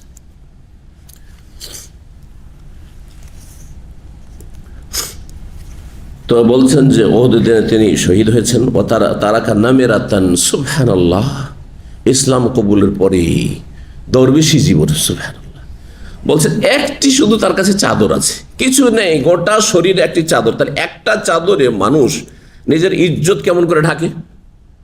যেমন ছোটকালে আমাদের মা খালার কি করেছে, তখনকার যুগে সোয়েটার মুইটার ছিল না, আর এই জ্যাকেটের নামই জানতাম না। প্রথম সোয়েটার সাবালক হওয়ার পরে একটা সোয়েটার তাও বুনিয়ে দিত, বুঝান, হ্যাঁ, হাতে। সে যুগে কেউ শিখলো এগুলো। আর তার আগ পর্যন্ত একটা সুতি চাদর, এই উলের চাদর না, সুতি চাদর, বড় চাদর এইভাবে দিল, বেঁধে এখানে বাঁধা থাকলে আর নিচ পর্যন্ত আছে, ব্যাস, অতি ইজ্জত রাখা হচ্ছে। এটা নবী সাল্লাল্লাহু আলাইহি সাল্লামের সাহাবায়ে কেরামদের জামানার কথা বলছি। আমাদের যুগে এই চাদর থাকতো, তার নিচে হতে একটা কারো পাঞ্জাবি হলে পাঞ্জাবি আছে, যেমন আমার মাদ্রাসার ছাত্র, আর না হলে কি আছে, একটা শার্ট আছে, শার্টের নিচে গেঞ্জি। এই যে আপনার আজকাল ভাবতে পারেন যে শুধু শার্ট নিচে গেঞ্জি নেই। আমাদের এই বয়সে, এই সব ছেলেদের বয়সে আমরা যে ব্যাস পাঞ্জাবি তো পাঞ্জাবি, ঘামে ভিজে গেছে, শরীর দেখা যাচ্ছে, গেঞ্জি নেই। জি, কিন্তু ওই জীবনে বরকত ছিল, ওই জীবনে লেখাপড়াতে বরকত ছিল, কষ্ট করে পড়াশোনাতে জি দিন দুনিয়ার বরকত ছিল। আর যত পয়সা বাড়ছে তত বেশি বিলাসিতা বাড়ছে, যার ফলে ছেলেদেরকে এত পয়সা খরচ করে মাসে এত ফিস দিয়ে পড়িও অযোগ্য সব হচ্ছে। পড়ে মানুষ হতে চায় না। আল্লাহ হেদায়েত দান করুন। একটা চাদর শহীদ হওয়ার সময়, এই একটি চাদর পাওয়া গেছে। এই নয় যে কাফনের কাপড় আসতে আছে আর 70 জন শহীদদের জন্য কাফন কাটা হচ্ছে আর সেখান থেকে দাফন করা হচ্ছে আজকালকার মতো। হ্যাঁ, না, যার যা কাপড় গায়ে আছে ওইটি দিয়ে কাফন, আলাদা কোনো কাপড়ের ব্যবস্থা নেই। কাফনের দায়িত্ব হচ্ছে আসল যে ব্যক্তি মারা যাবে তার পরিবারের দায়িত্ব, গ্রামবাসীর দায়িত্ব নয়। কারণ আমাদের দেশে গ্রামবাসী কাজগুলি করে, যার ফলে মনে করে কেন ভাই সারা জীবন নিজের পয়সায় কাপড় পরলাম, আর মারা যাওয়ার পরে কাফনটা নিতে হবে ওই গ্রামবাসীর, আমাদের অঞ্চলে বলে 10-এর টাকা থেকে, বাইতুল মাল থেকে। এটা মানহানি নয় মাইয়াতের? ওটাই না। আপনাকে যদি জাকাতের পয়সা, সাদকার পয়সা থেকে যদি আপনাকে জুব্বা তৈরি করে দেওয়া হয়তো, অথচ আপনি সচ্ছল নেবেন, তাহলে আপনি কাফন কেন নেবেন? আপনি 10-এর কাফনের পয়সা আপনার বাপের পয়সা দিয়ে হবে, আপনার জমি জায়গা থেকে হবে, তারপর টাকা পয়সা ভাগ হবে। জি, তো একটি চাদর ছিল, ফাকুন্নাই জাগাত্তাই না বিহা রাসাহু, আর চাদরটি এত লম্বা করেও দেখলাম যে মানুষ লম্বা, আর চাদর এত লম্বা নয়, মাথা যদি রাখছি তো বাদাত রিজালাহু, তার 2 পা খুলে যাচ্ছে, 2 পা খোলা থেকে যাচ্ছে। ওই জাগাত্তাই না রিজলাইহি, 2 পাকে যদি ঢাকতে যাচ্ছি বাদা রাসও, তাহলে মাথা খোলা থেকে যাচ্ছে, মুখমণ্ডল খোলা থেকে যাচ্ছে। ফামারা রাসূলুল্লাহ সাল্লাল্লাহু আলাইহি ওয়াসাল্লাম আনুগাতিয়া রাসহু, আমাদেরকে রাসূলুল্লাহ বললেন যে মাথার দিক যেহেতু শ্রেষ্ঠ অঙ্গ, সেজন্য মাথা ঢেকে দাও। একমাত্র কোন মাইয়েতের মাথা ঢাকা যাবে না? দেখি আপনাদের, কে বললো শহীদ? এহরাম অবস্থায় থাকলে, হজের এহরাম হোক আর উমরার এহরাম হোক, যদি এহরাম অবস্থায় মারা যায় তাহলে যেহেতু জীবিত অবস্থায় এহরাম পরিহিত তখন মাথা খোলা থাকতে হবে, সেই জন্য ওই অবস্থাতে যাতে হাসরের মাঠে উঠতে পারে মাথা খোলা থাকবে। বুঝতে পেরেছেন? আর বাকি শহীদ হলেও কি করতে হবে? মাথা ঢাকতে হবে। শহীদের আবার গোসল দেওয়া যাবে না। শহীদ যদি শহীদুল মারেক, আল্লাহ রাস্তায় যদি শহীদ হয়, আল্লাহর কালেমাকে উঁচা করতে গিয়ে, তাহলে রক্তগুলো রাখতে হবে, এই জন্য গোসল দিতে হবে না। এই রক্তগুলি তার প্রমাণ বহন করবে হাসরের মাঠে, ওর কথা বলা দরকার নেই। আল্লাহ তোমার জন্য এই রক্ত ঝরিয়েছি, জীবনকে কোরবানি করেছি, যথেষ্ট তার ক্ষমার জন্য। তবে ঋণ থাকলে আবার আল্লাহ মাফ করবেন না। আল্লাহর রাস্তায় শহীদ এত বড় মর্যাদা, তারপর যদি কারো টাকা পয়সায় রেখে দেন আর সে মাফ না করে থাকে, তার কখনো মাফ হবে না। নেকি থেকে দিতে হবে সেই দিন। সাবধান। রাসূলুল্লাহ বলছে মাথাটা ঢেকে দাও, ওয়ান্নাজআলু আলা রিজলিহি শাইয়্যাম মিন ইযখির, তাহলে পা কি করবো? পা জেগে থাকার পায়ের উপর মাটি চাপিয়ে দেবে? বুঝলেন না, তার উপরে একটু ঘাস চাপিয়ে দাও, ঘাস দিয়ে দাও, ঘাস দিয়ে ঢেকে দাও। ঘাস তাহলে একটা অংশ কাফনের কাজ করলো। ইজখের ঘাস আরব দেশে, বিশেষ করে মক্কা মদিনায় ইজখের ঘাস খুব বেশি হইতো। তো এই চাপিয়ে দাও আর তারপরে ধর মাটিয়ে দাও। অমিন্না মান আইনাত লাহু সামারাতুহু, আর আমাদের মধ্যে আবার কেউ করেছেন যারা দীর্ঘায়িত হয়েছেন আর ইসলামের বিজয় দেখেছেন। হ্যাঁ, হুনাইনের যুদ্ধ হয়েছে, যথেষ্ট তারা বাইতুল মাল পেয়েছে। খয়বারের যুদ্ধ হয়েছে, সেখান থেকে গনিমত পেয়েছে। আর তারপরে আরও বিভিন্ন জায়গা থেকে বিভিন্ন যে বাইতুল মালের দিকগুলি রয়েছে, সেটা গনিমত, ফাইয়ের সম্পদ, খারাজের সম্পদ, জিজিয়ার সম্পদ, এই সমস্ত সম্পদগুলি হচ্ছে রাষ্ট্রীয় সম্পদ বা রাষ্ট্রীয় সম্পদের উৎস ইসলামে। এগুলো থেকে যখন আসলে অঢেল ধন সম্পদ নবী সাল্লাল্লাহু আলাইহি ওয়াসাল্লামের শেষ জীবনে সাহাবায়ে কেরাম দেখেন, কিন্তু নবী সাল্লাল্লাহু আলাইহি ওয়াসাল্লাম নিজে রাখতেন না, কোনো কিছু রাখতেন না। দিনের বেলায় এসছে, সন্ধ্যা হওয়ার আগে আগে সব বিতরণ করে শেষ, সব বিতরণ করে শেষ। অনেক সাহাবায়ে কেরাম ছিলেন এই নবী চরিত্রে, যার ফলে দেখা যায় তার সারা জীবন অভাব থাকতো। এত যে অনেক ধন সম্পদ আসলো, তো আবু বকরের বাড়িতে, ওমরের বাড়িতে কেন অভাব? কেন অভাব তাহলে? হ্যাঁ, আসলে কি অভাবী? না, তারা অভাবের দারিদ্র্যের জীবনটাকে তারা বেছে নিয়েছিলেন, যাতে করে হাসরের মাঠে হাজির হইতে গিয়ে বোঝা মাথায় করে হাজির না হইতে হয়, শরীরটা হালকা করে যাতে করে দ্রুত বেগে হাজির হইতে পারি। আল্লাহু আকবার। কারণ সেখানে যখন হিসাব শুরু হবে, যারা বেশি বোঝাওয়ালা সেখানে খুব হিমশিম খাবে। হিসাব শুরু হয়ে যাবে, এই টাকা পয়সাগুলোর হিসাব দাও, কোথা থেকে ইনকাম, ইনকাম সোর্স কি, আর কোথায় খরচ করেছিল, এই হিসাব দিতে দিতে 500 বছর চলে যাবে। সেই হাদিস। আর যাদের আল্লাহ দিন এসেছে, দিন খেয়েছি, আর আল্লাহ মাসের মাস যা পয়সা আসতো সংসার চালিয়েছি, আল্লাহ তোমার কাছে খালি হাতে এসেছে, কোনো পয়সা নেই, আলহামদুলিল্লাহ, বোঝা হালকা। যেমন রাস্তায়, এই উদাহরণ দিয়ে খুব ভালো বুঝতে পারেন, একসময় হাতে অনেক কিছু নিতে দিতে হয়, এখন তো ওই 7 কিলো বেঁধে দিয়েছে, তাই না? প্লেনে সফর যখন করছেন, কত 7-8 কিলো, আর খুব বেশি যদি আপনার জন্য একটু কি করে, যেটাকে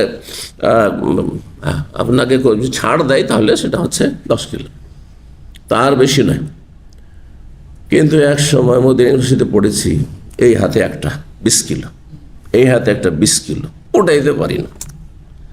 এটা শুধু ওই যুগে না, এইখানেও দাম আমি দেখেছি। আরে মহিলারাও দেখছি, এই হাতে একটা, ওই হাতে একটা, আজকে 15 বছর 20 বছর আগে, আর চলতে পারে না।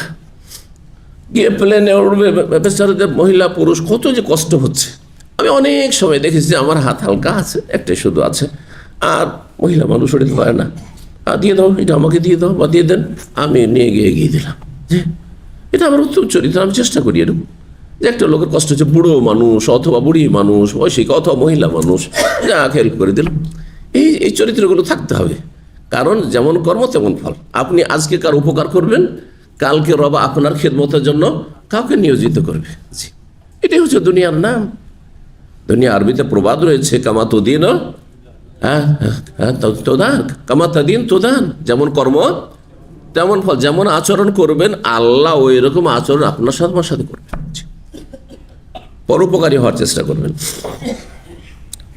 আমাদের মধ্যে কেউ কেউ ছিল, মান আইনা আতলাহু সামা, আইনা মানে ফল পেকে যাওয়া, শাব্দিক অর্থ বলছি এখন, আর সামারাতুন মানে ফল, ফলকে কি বলে? ফাওয়াকে বলে, এটা আপনারা জানছেন আজকাল, ফাওয়াকে, তাই না? ফাকেহা। কিন্তু সামারা মানে ফল, সামার, তামার মানে খেজুর, তা দিয়ে, আর সা দিয়ে সামার মানে হচ্ছে ফল, যে কোনো ফলমূল। কারো কারো ফল পেকেছি, হ্যাঁ, ফল পাকার কথা আমরা বলি, কিন্তু ফল পেকেছে মানে কি? হ্যাঁ, ভোগের সময় এসেছি, যারা দীর্ঘায়িত হয়েছে, ধন সম্পদ এসেছে রাসূলুল্লাহর কাছে, গনিমতে ভাগ পেয়েছে, ফায়ে ভাগ পেয়েছে, তারপরে আপনার বাইতুল মালে আরও কিছু এসেছে নবী সাল্লাল্লাহু আলাইহি ওয়াসাল্লামের কাছে, যখন এসে সব দিয়ে সাহাবায়ে কেরামদেরকে, আর বিশেষ করে নিউ মুসলিম নতুন নতুন যারা এসেছে, যাদের ঈমান দুর্বল, তাদেরকে আরও বেশি করে দিয়েছেন। হ্যাঁ, তো কেউ কেউ আছে যারা দীর্ঘায়িত হওয়ার কারণে তাদের কি হয়েছে, ভোগের সময় এসেছে। ভাব অর্থ হচ্ছে ভোগের সময় পেয়েছে, ধন সম্পদ ভোগ করার সময় পেয়েছে। ফাহুয়া ইয়াহদিবুহা, সুতরাং তার ফল তারা ভোগ করছে। মানে যখন সচ্ছলতা এসেছে তখন এগুলো এলো থেকে ইসলামের মাধ্যমে আসলো। এক সময় ইসলামের জন্য কষ্ট করেছো, হ্যাঁ, ইসলামের হেফাজতের জন্য কষ্ট করেছো, নিজের ইমানের হেফাজতের জন্য কষ্ট করেছো, মক্কা থেকে একবারে খালি হাতে সমস্ত কিছু ছেড়ে জীবন নিয়ে পালিয়ে আসতে হয়েছে। আর এখন তোমাদের কোনো অভাব নাই, কারো ফল পেকেছে, ভোগ করেছে। আর যারা তাড়াতাড়ি মারা গেছে অল্প সময়ের মধ্যে দুনিয়াতে, দ্বিতীয় হিজরি, তৃতীয় হিজরি, চতুর্থ হিজরি, পঞ্চম হিজরির মধ্যে, মক্কা বিজয়ের আগে বা খয়বরের যুদ্ধ সপ্তম হিজরি তার আগেই মারা গেছে, তারা তেমন কিছু পায়নি, কষ্টের জীবনে কেটে গেছে। 3898 নম্বর হাদিস বর্ণনা করছেন ওমর রাদিয়াল্লাহু তাআলা আনহু বলছেন, আমি নবী সাল্লাল্লাহু আলাইহি ওয়াসাল্লাম বলতে শুনেছি, আল আমালু বিন্নিয়াত, আল আমালু বিন্নিয়াত। এই হাদিসটি বিভিন্ন ভাবে বর্ণিত হয়েছে। এটাতে এসছে আল আমালু মানে যাবতীয় আমল, বহু বচন আমাল। কিসের উপর নির্ভরশীল? নিয়তের উপর নির্ভরশীল। প্রসিদ্ধ যে হাদিসটি সেটি ধরেছে ইন্নামাল আমালু বিন্নিয়াহ। ইন্নামা মানে এছাড়া আর কিছু নয়, মানে এইটাই হচ্ছে কথা বাস্তব, যে মানুষের আমল নির্ভরশীল কিসের ওপর? কর্ম নির্ভরশীল কিসের ওপর? নিয়তের ওপর। নিয়ত ভালো, ফলাফল ভালো, নিয়ত খারাপ, ফলাফল খারাপ। ধর্মীয় আমলের ক্ষেত্রে শুধু নয়, দুনিয়ার আমলের ক্ষেত্রেও, দুনিয়ার আচার আচরণের ক্ষেত্রে ভালো নিয়তে, সৎ নিয়তে যদি করেন তো ভালো ফল পাবেন আপনি। আর অসৎ নিয়তে করেন, অমুসলিমরাও জনকল্যাণমূলক কাজ করে, হ্যাঁ, পরের উপকার করে, কিন্তু কমার্শিয়াল, কি কমার্শিয়াল ব্যবসা, বিজনেস, এটা বিজনেস টেকনিক, কেমন করে কাস্টমার ডিলিং করতে হবে তাদের ট্রেনিং করা হয়, হ্যাঁ, কেমন করে ব্যবসা বিজনেসকে আগে বাড়াতে হবে, কিন্তু তারা নেকির আশাই করে না, হালাল হারামের বাছাই করে না, মোটেই করে না। একজন মুসলিম সত্য কথা বলে, মিথ্যা বলবে না, ধোকা দেবে না, ইত্যাদি ইত্যাদি, কোনো ক্ষতি করবে না, হিতাকাঙ্ক্ষী হবে। ব্যবসাতে মেলা উত্তম চরিত্রের দিক রয়েছে, সেখানে ফিট করতে হবে। এগুলো যে করে তাতে ব্যবসাও বাড়ছে দুনিয়াতে, তার সততার কারণে, ইমানদারির কারণে, আর কি হচ্ছে? রিজিকে বরকত হচ্ছে, সে আল্লাহর কাছে নেকিও পাচ্ছে, কারণ আল্লাহ সন্তুষ্ট যে এগুলো করছে। কোন কোন রিওয়ায়াতে আবার এক বচনও রয়েছে, হ্যাঁ, আল আমালু বিন্নিয়াহ, এরকম রয়েছে। প্রসিদ্ধ যে রিওয়ায়াত ইন্নামাল আমালু বিন্নিয়াহ, এক বচনে, আবার বিন্নিয়াত। আমল যখন বিভিন্ন, তখন নিয়ত হচ্ছে মানুষের বিভিন্ন, সবার নিয়ত একই রকম না, আর সব সময় নিয়ত একরকম থাকে না। যথাসাধ্য নিয়তকে খালেস করতে হবে আল্লাহর সন্তুষ্টির জন্য। যত খুলুসিয়াত থাকবে তত বেশি তার উত্তম প্রতিদান পাবেন। যে ফামান কানাত হিজরাতুহু ইলা দুনিয়া, সুতরাং কারো যদি হিজরত হয় দুনিয়ার স্বার্থে, কিসের জন্য হিজরত করেছেন? শুধু পয়সার জন্য এসেছেন আরব দেশে, কিসের জন্য এসে? হয়ে গেল উমরা হইল, হজ হয়ে গেল, কিন্তু আমি আসলে এসছি কিসের জন্য? পেটের দায়ে এসছি, তাহলে সেটাই পাবে না। কেউ যদি পশ্চিমা দেশে যায়, তার মুখ্য উদ্দেশ্য থাকে যে আমার কাছে এলেম আছে, সুতরাং আমি সেখানে গিয়ে, হ্যাঁ, যারা দিন সম্পর্কে জানে তাদেরকে দিন শিখাবো। প্রথম তলাশ করো মসজিদ, প্রথম তলাশ করবো ইসলামী প্রতিষ্ঠান, প্রথম তলাশ করবো ইসলামী মুসলিম কমিউনিটি, কোথায় মুসলিম সমাজ রয়েছে সেখানে কি বসবাস করো। কাফেরদের মাঝে একজন মুসলিম নাই, কোনো আজানও শুনতে পাই না, মসজিদও দেখতে পাই না, হ্যাঁ, জুমা পড়তে যেতে হয় 10 কিলোমিটার দূরে, এমন জায়গায় বাস করব না। এইভাবে যারা গেছে, নিয়ত আগে থেকে সৎ আছে, নিয়ত আগে থেকেই ভালো আছে, আগে তলাশ করছে কি মসজিদ।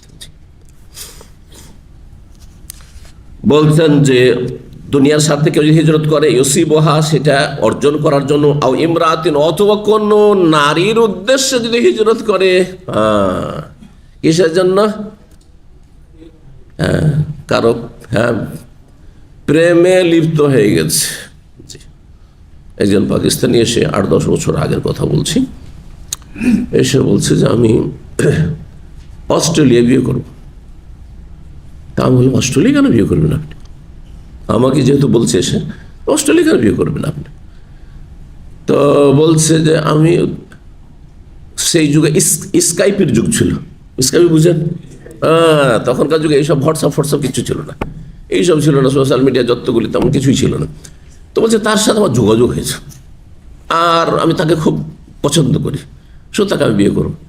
আমি বললাম, পাকিস্তানে মুসলিম মহিলা নেই? আছে, কিন্তু আমার ভালো লাগে না। আমি বললাম যে আপনি এতে বিয়ে করছেন, কি বলছে অস্ট্রেলিয়াতে, সে মেয়ে সত্যি, আপনি নিশ্চিত? চুপ হয়ে গেছে। আপনার মুসলিম সমাজে লালিত পালিত হয়েছে একটি মেয়ে মুসলিম পরিবারে, হ্যাঁ, তাকে পছন্দ হলো না, অথচ তার সতীত্ব বহাল থাকার, হেফাজতে থাকার সম্ভাবনা বেশি। আর একটা অমুসলিম ঘরে, হ্যাঁ, প্রতিপালিত হয়েছে একজন মহিলা, তার সতীত্ব নষ্ট হওয়ারই সম্ভাবনা বেশি। আর আপনি সেটাকে চয়েস করছেন। আল্লাহ যেটা উৎকৃষ্ট দিয়েছেন ওইটা বাদ দিয়ে আপনি নিকৃষ্টটা নিতে যাচ্ছেন। আপনি আল্লাহ বুঝার তৌফিক দান করুন। এই জন্যই প্রেম করে যারা বিয়ে করে এরা কোনোদিন সুখী হয় না। এ প্রেমের মাধ্যমে যারা চয়েস করে যে আমি ওকে খুব লাইক করেছি, সে আমাকে খুব লাইক করে, এদের জীবনটা জাহান্নামী থাকে, কোনোদিন জান্নাত হয় না পারিবারিক জীবন। আপনি দেখে শুনে পরিবারের কাছাকাছি গিয়ে তারপরে বিয়ে করুন। কারণ আপনার উদ্দেশ্য কি? উদ্দেশ্য শুধু শারীরিক সম্ভোগ নয়, আর আপনার শারীরিক সম্পর্ক নয়, বরং আপনার উদ্দেশ্য হচ্ছে মানসিক, শারীরিক, পারিবারিক, সার্বিক শান্তি। এবং এটি আমার জন্য জমি জায়গার মতো, জমি জায়গা যেমন উর্বর, শক্তি সম্পূর্ণ হবে, আর বীজও ভালো হবে, তেমন সেখানকার ফসল পানি হবে, ফসল হবে। সুতরাং আপনাকে এগুলো চিন্তা করতে হবে। তা আমি যে একটা অসতী মেয়েকে প্রেম করে বিয়ে করবো, তা আমার মেয়ে তো কালকে প্রেম করবে স্বাভাবিক হয়, আমার ছেলেও তো প্রেম করবে, লম্পটি করে বেড়াবে। জি, তো নবী সাল্লাল্লাহু আলাইহি ওয়াসাল্লাম বলছেন, কোন মহিলার উদ্দেশ্যে কেউ যদি আসে বিয়ে করার জন্য, ইয়াতাযাওয়াজুহা, বিয়ে করার জন্য, ফাহিজরাতু ইলা মা হাজার ইলাইহি, তাহলে তার হিজরত হচ্ছে যে উদ্দেশ্যে সে হিজরত করেছে সেটাই। কোনো নেকি সওয়াব আল্লাহর কাছে পাবে না। কিন্তু যদি আল্লাহর দ্বীনের জন্য, ইসলামের জন্য, ইসলাম শিখবো অথবা ইসলাম শিখাবো, ইসলামের প্রচার প্রসার করবো, হ্যাঁ, ভালো মানুষ বানাবো, আর আমার মধ্যে যোগ্যতা রয়েছে, আপনি নিজের মধ্যে যোগ্যতা নাই, কি করে বানাবো? আপনি নিজেকে বানান আগে। তো আমার কারণ হিজরত ইলাল্লাহি ওয়া রাসূলিহি, কারো হিজরত যদি আল্লাহ এবং রসুলের উদ্দেশ্যে হয়, আল্লাহ রসুলের উদ্দেশ্যে মানে আল্লাহ সন্তুষ্টির উদ্দেশ্যে, আর রসুলের পদ্ধতির তরিকাতে। রসুলের সন্তুষ্টি বলা যাবে না, ঢালাওভাবে করতে গিয়ে আল্লাহর সাথে নবীকে শরীক করে দেবেন না। যদি একসাথে ব্যবহার হয়েছে, কিন্তু আমি সন্তুষ্টি কথাটি নিজের পক্ষ থেকে যে বাড়াইলাম, আল্লাহর ক্ষেত্রে কি বলবেন? আল্লাহকে আমরা রাজি করতে চাই, কিন্তু আপনি একটা নেক নামাজ পড়ে নবীকে রাজি করতে চান না নবীর আদর্শে জীবন করতে চান? নবীর আদর্শে জীবন করতে চান, নবীর ফটোকপি হইতে চান, নবীর সাথে আপনি জান্নাতে থাকতে চান, এটা হচ্ছে উদ্দেশ্য। এই জন্য কখনো আমরা তৌহিদ আর শিরকে একাকার করে দেব না। বেদাতি সমাজে এটাই করে। একটা বই লিখছে আল্লাহরও সন্তুষ্টি এবং আমাদের যে বড় বুজুর্গ সাহেব রয়েছেন মৌলানা ইলিয়াস, তার সন্তুষ্টি বিধানে বই লেখা হচ্ছে। জানেন তো আপনারা, ভূমিকাতে আছে। না না না, তার সন্তুষ্টির জন্য নাই, বরং এইটা যদি সেখানে এই কথাটা বলা হইতো যে তার মাগফিরাতের জন্য, তার জন্য সাদকা জারিয়া হোক, আমার এই মেহনতটি তার জন্য সাদকা জারিয়া হতো, তাহলে ঠিক ছিল যে আমিও নেকি পাবো এবং তিনি তার মাধ্যমে যে দিক নির্দেশনা পেয়েছে তিনিও এখান থেকে নেকি পান, তো ভালো কথা। কিন্তু আপনি আল্লাহকে রাজি করতে চান, আপনি মাওলানা ইলিয়াসকে রাজি করতে চান, হ্যাঁ, আপনি আল্লাহকে রাজি করতে চান আর আমাকেও রাজি করতে চান, না না না, শিরক করে ফেললেন আপনি। খবরদারি কাজ করবেন না। ঠিক আছে, তার কাছ থেকে এলেম শিখেছি, আল্লাহ যেন তাকেও নেকি দেয়। জি, এই উদ্দেশ্য করেন। দেখেন, ইসলাম যদি বুঝেন তাহলে তৌহিদ সুন্নাহর হেফাজত করতে পারবেন। আর ইসলামের জ্ঞানে যত শোচনীয়তা থাকবে, দুর্বলতা থাকবে, আর যত এতিম হবেন তত বেশি ইসলাম হারিয়ে দিবেন আপনি। ইসলাম পালন করতে গিয়ে শিরক বিদআত করে ফেলবেন। 3899 নম্বর হাদিস বর্ণনা করছেন মুজাহিদ ইবনে জবর আল মক্কি, প্রখ্যাত তাবেঈ, বলছেন আব্দুল্লাহ বিন উমর রাদিয়াল্লাহু তাআলা বলেছেন, কানা ইয়াকুল, মানে হাদিসটি তিনি বিভিন্ন সময় বলতেন, লা হিজরাতা বাদাল ফাতহি, মানে বাদা ফাতহে মক্কাতা, মক্কা বিজয়ের পরে হিজরত নেই। মক্কা বিজয়ের পরে হিজরতে নেই। হিজরতে নেই কেমন কথা? যদি কোনো জায়গায় দেখা যাবে এখানে ইসলাম পালন করতে পারছি না, আর আরেক জায়গায় শুনছেন ওখানে ইসলাম খুব সহজে পালন করা যাবে, শেখা যাবে, তো হিজরতে নেই আছে। তাহলে এখানে যে মক্কা বিজয়ের পর হিজরতে নেই মানে মক্কা থেকে হিজরত নেই। মক্কা যখন বিজয় হয়ে গেছে 8ম হিজরিতে, তারপর কেউ বলবে যে আমি মক্কায় থাকবো না, মদিনায় যাব, কোনো নেকি নেই। কারণ মদিনাও দারুল ইসলাম আর মক্কা এখন দারুল ইসলাম, দারুল কুফর নয়। একই দেশে হিজরত হইতে পারে যদি দেখেন যে এক জায়গায় বেশি ভালো। উদাহরণস্বরূপ আমি রাজশাহী যাব, কারণ ওখানে বড় বড় মাদ্রাসা আছে, হ্যাঁ, কোরআন সুন্নাহ অনুসারীদের সালাফি ওলামারা সেখানে আছেন, সুতরাং যাব। ঢাকার অমুক জায়গায় অমুক মহল্লায় চলে যাব। আর আমার আমার এলাকায় সব এখানে হয় মাজারপন্থী, না হয় পীরপন্থী, না হয় চিল্লাপন্থী, সুতরাং এখানে থাকলে আমি ছেলে মেয়েকে রক্ষা করতে পারবো না, সেই জন্য হিজরত করছি, তার নাকি আছে। একই দেশের মধ্যে এক মহল্লাতে আর এক মহল্লা হিজরত করছে, তাতেও নাকি রয়েছে, তাতেও নাকি রয়েছে। এমনকি আপনি বাসা পরিবর্তন করছেন, প্রবাসীদের উদাহরণ দিয়ে এক বাসায় গিয়েছেন সব বেনামাজির পাল, বেনামাজির পাল, আপনি একাই পড়ে গেছেন, লাইট জ্বালানো যাবে না ফজরে, হ্যাঁ, রাত্রে দর্শে আসলে গিয়ে আপনাকে ওই বাইরে খেতে হবে, দরজা খুলতেও দেবে না। অনেক রিপোর্ট এগুলো পেয়েছি, দরজা খুলছে আমাদের ঘুমের ডিস্টার্ব করছে, অথচ ওরা হ্যাঁ মিউজিক চালিয়ে রাখছে, নোংরাগুলো এরা বদচরিত্রের লোকেরা এরা সেখানে গান বাজনা শুনছে আর নোংরা ছবি দেখছে, রহমতের ফেরেশতা তাদের রুমে ঢুকে না, হ্যাঁ, তাতে কোনো যায় আসে না, অন্যকে কষ্ট দিচ্ছে। তাদের যদি কেউ মেহমান চলে, কারণ দল ভারী, দল ভারী হলে তো বলতে হয় না মাইট ইজ রাইট, হ্যাঁ, জোর যার মুলুক তার, যার ফলে আমাদের নামাজি দিনদার ভাইদেরকে অনেক কষ্ট দিয়ে থাকে। আমি বলবো যে আপনার জন্য এই ফাসেক পাপিষ্টদের রুম থেকে হিজরত করা ফরজ। হিজরত করেন, আপনি থাকেন না এই সব অসৎ লোকদের সাথে। বিদাতি সব বিদাতি কথার চর্চা করছে, যদিও মুখে দাঁড়িয়ে আছে আর ধর্মকর্ম করছে, কিন্তু বিদাতি ধর্মকর্ম করছে। যখন তখন এই শয়বারাতের লেকচার, হ্যাঁ, আলোচনা, আর ওই বেদাতি মোল্লাদের লেকচার শুনছে, আপনাকে শুনতে বাধ্য করছে, আপনার কানে আওয়াজ আসছে, কেন থাকবেন ওই বেদাতিদের রুমে? আপনি সুন্নতি ভাইদের সাথে থাকেন, আপনি জি এইরকমই জঙ্গিদের সাথে না, মোটেই না। তাদের সংসর্গ বর্জন করতে হবে। দেখছেন যে দুই একজন আছে এমনি তো খুব সুন্দর ধার্মিক, আমার চেয়ে তো ধার্মিক, কিন্তু এসব জঙ্গি, হ্যাঁ, এসব ফাসাদি, তাহলে আপনি তাড়াতাড়ি কেটে পড়েন। আর না হলে তাদের আশেপাশে বাস করলে এই আগুনের মতো, আগুন লাগলে আশেপাশের বাড়ি চলে যাবে, যখন এসে প্রশাসন পুলিশ উঠিয়ে নিয়ে যাবে তখন আপনাকে উঠিয়ে নিতে পারে সন্ততি দিয়ে, এরও দাঁড়িয়ে আছে ওরও দাঁড়িয়ে আছে, মনে করবে যে একই হয়তো। সুতরাং এই জঙ্গিদের থেকে অনেক দূরে থাকেন, সাবধান।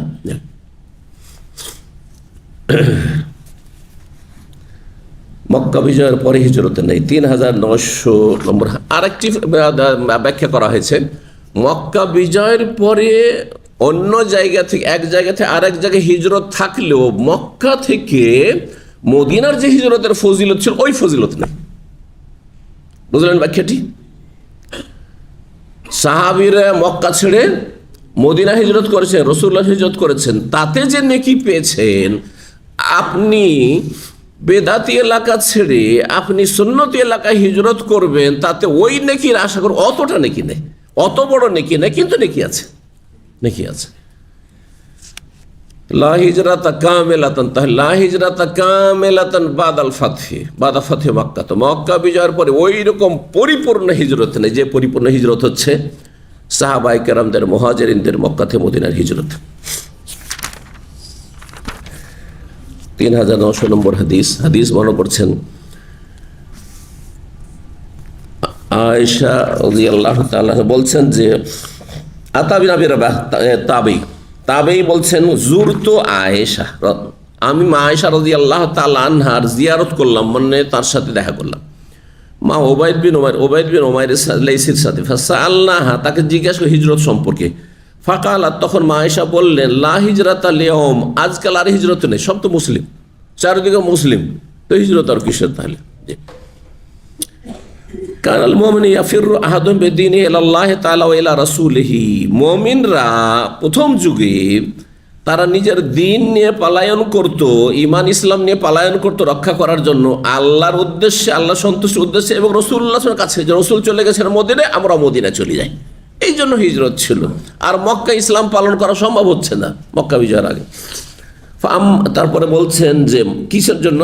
মাখাফাতা ইউফতানা আলাইহি, কারণ ইসলাম নিয়ে প্রতিকূল অবস্থায় এই মক্কায় কাফেরদের বিচে বাস করলে ফিতনায় পড়ে যাব, কখন জবরদস্তি তারা মূর্তিকে সিজদা করে ফেলবে, এই জন্য অমুসলিমদের মাঝে যদি পারেন সেখান থেকে মুক্ত হইতে কখনো বাস করার চেষ্টা করবেন না। যে এলাকাটা ভিআইপি এলাকা, সে যদিও সেখানে অমুসলিম বাস করে, সেই জন্য ভিআইপি মহল্লাতে আমি বাস করি। যারা এরকম ভিআইপি মহল্লাতে বাস করতে গেছে তারাই কিন্তু জুলমের শিকার হয়েছে। ভালো করে শুনুন, যখন দাঙ্গা ফাসাদগুলি লাগে ওইসব দেশগুলিতে, তখন আগে কিন্তু জুলম অত্যাচারের শিকার হয় এই ভিআইপি মার্খা মুসলিমগুলা। দুনিয়ার স্বার্থে গেছে কাফেরদের বিচে বাস করতে, না আপনি মুসলিম সহজে বাস করবেন। ফাম্মালিয়ম, কিন্তু আজকের যুগে ফাকাত আজহার আল্লাহ, ইসলামকে আল্লাহ বিজয়ী করে দিয়েছে। ইসলাম শক্তিশালী আরব দেশে মক্কা বিজয়ের পরে। ওয়ালিয়ম ইয়াবুদু রাব্বা হাইসু শাআ, এখন আল্লাহর ইবাদত করতে পারবেন যে কোনো জায়গায়। দাম্মামে যেমন ইবাদত করতে পারছেন, আপনি আল্লাহ শওকত রিয়াজও করতে পারছেন। যে না আমি দাম্মাম থাকবো না, রিয়াজ থাকবো, ওখানে বেশি ভালো, কোনো ভালো না, সমান সমান। হ্যাঁ, একমাত্র মক্কা মদিনা সেটা আলাদা কথা। কিন্তু আপনি যদি বলেন জেদ্দা দাম্মাম চাইতে ভালো না, ভালো না। হ্যাঁ, শুধু যদি বলে হ্যাঁ মক্কার কাছে পড়ছে, ছুটির দিনটা আমি চলে যেতে পারবো, সেইটা আলাদা দিক। কিন্তু জায়গা হিসাবে অনেকে দূরের মসজিদে জুমা পড়তে যায়, নাকি বেশি পাবেন নাকি? আপনার বাসার কাছে জুমা না পড়ে যদি 10 কিলোমিটার দূরে জুমা পড়তে যান, বেশি নাকি পাবেন? না, পাবেন না। এবার ভুল ধারণা তাহলে, কখন নাকি পাবেন না, একমাত্র 3টি মসজিদ। জি, তো এই ছিল 3901 নম্বর হাদিস। মা আয়েশা রাদিয়াল্লাহু তাআলা বলছেন, আন্না সাদ বিন আবি ওয়াক্কাস বললেন, আল্লাহুম্মা, হে আল্লাহ, ইন্নাকা তা'লামু, তুমি ভালো করে জানছো, আন্নাহু লাইসা আহাদুন আহাব্বা ইলাইয়া আন উজাহিদাহুম ফিকা। বলছেন সাদ রাদিয়াল্লাহু তাআলা আনহু যে হে আল্লাহ, তুমি ভালো করে জানো যে কোনো ব্যক্তি এমন নেই যে আমার কাছে প্রিয় হইতে পারে, আন উজাহিদাহুম ফিকা মিন কওমিন, তোমার সন্তুষ্টির জন্য তাদের বিরুদ্ধে আমি জিহাদ করব, এমন এক জাতির চাইতে বেশি কেউ প্রিয় হইতে পারে। কাযযাবু রাসূলাকা, যারা তোমার রসুলকে মিথ্যা প্রতিপন্ন করেছে, অর্থাৎ তোমার রসুলকে যারা অস্বীকার করেছে, মিথ্যা মনে করেছে, তাদের বিরুদ্ধে জিহাদ করব, লড়াই করব, তাদের ছাড়া এমন কোনো ব্যক্তি নেই যে তার বিরুদ্ধে লড়াই করি। ওয়াখারাজু, এবং তোমার নবীকে তারা বের করেছে। তাহলে নবীর বিরুদ্ধে লড়াই করেছে এবং নবীকে শহর থেকে বের করেছে কারা?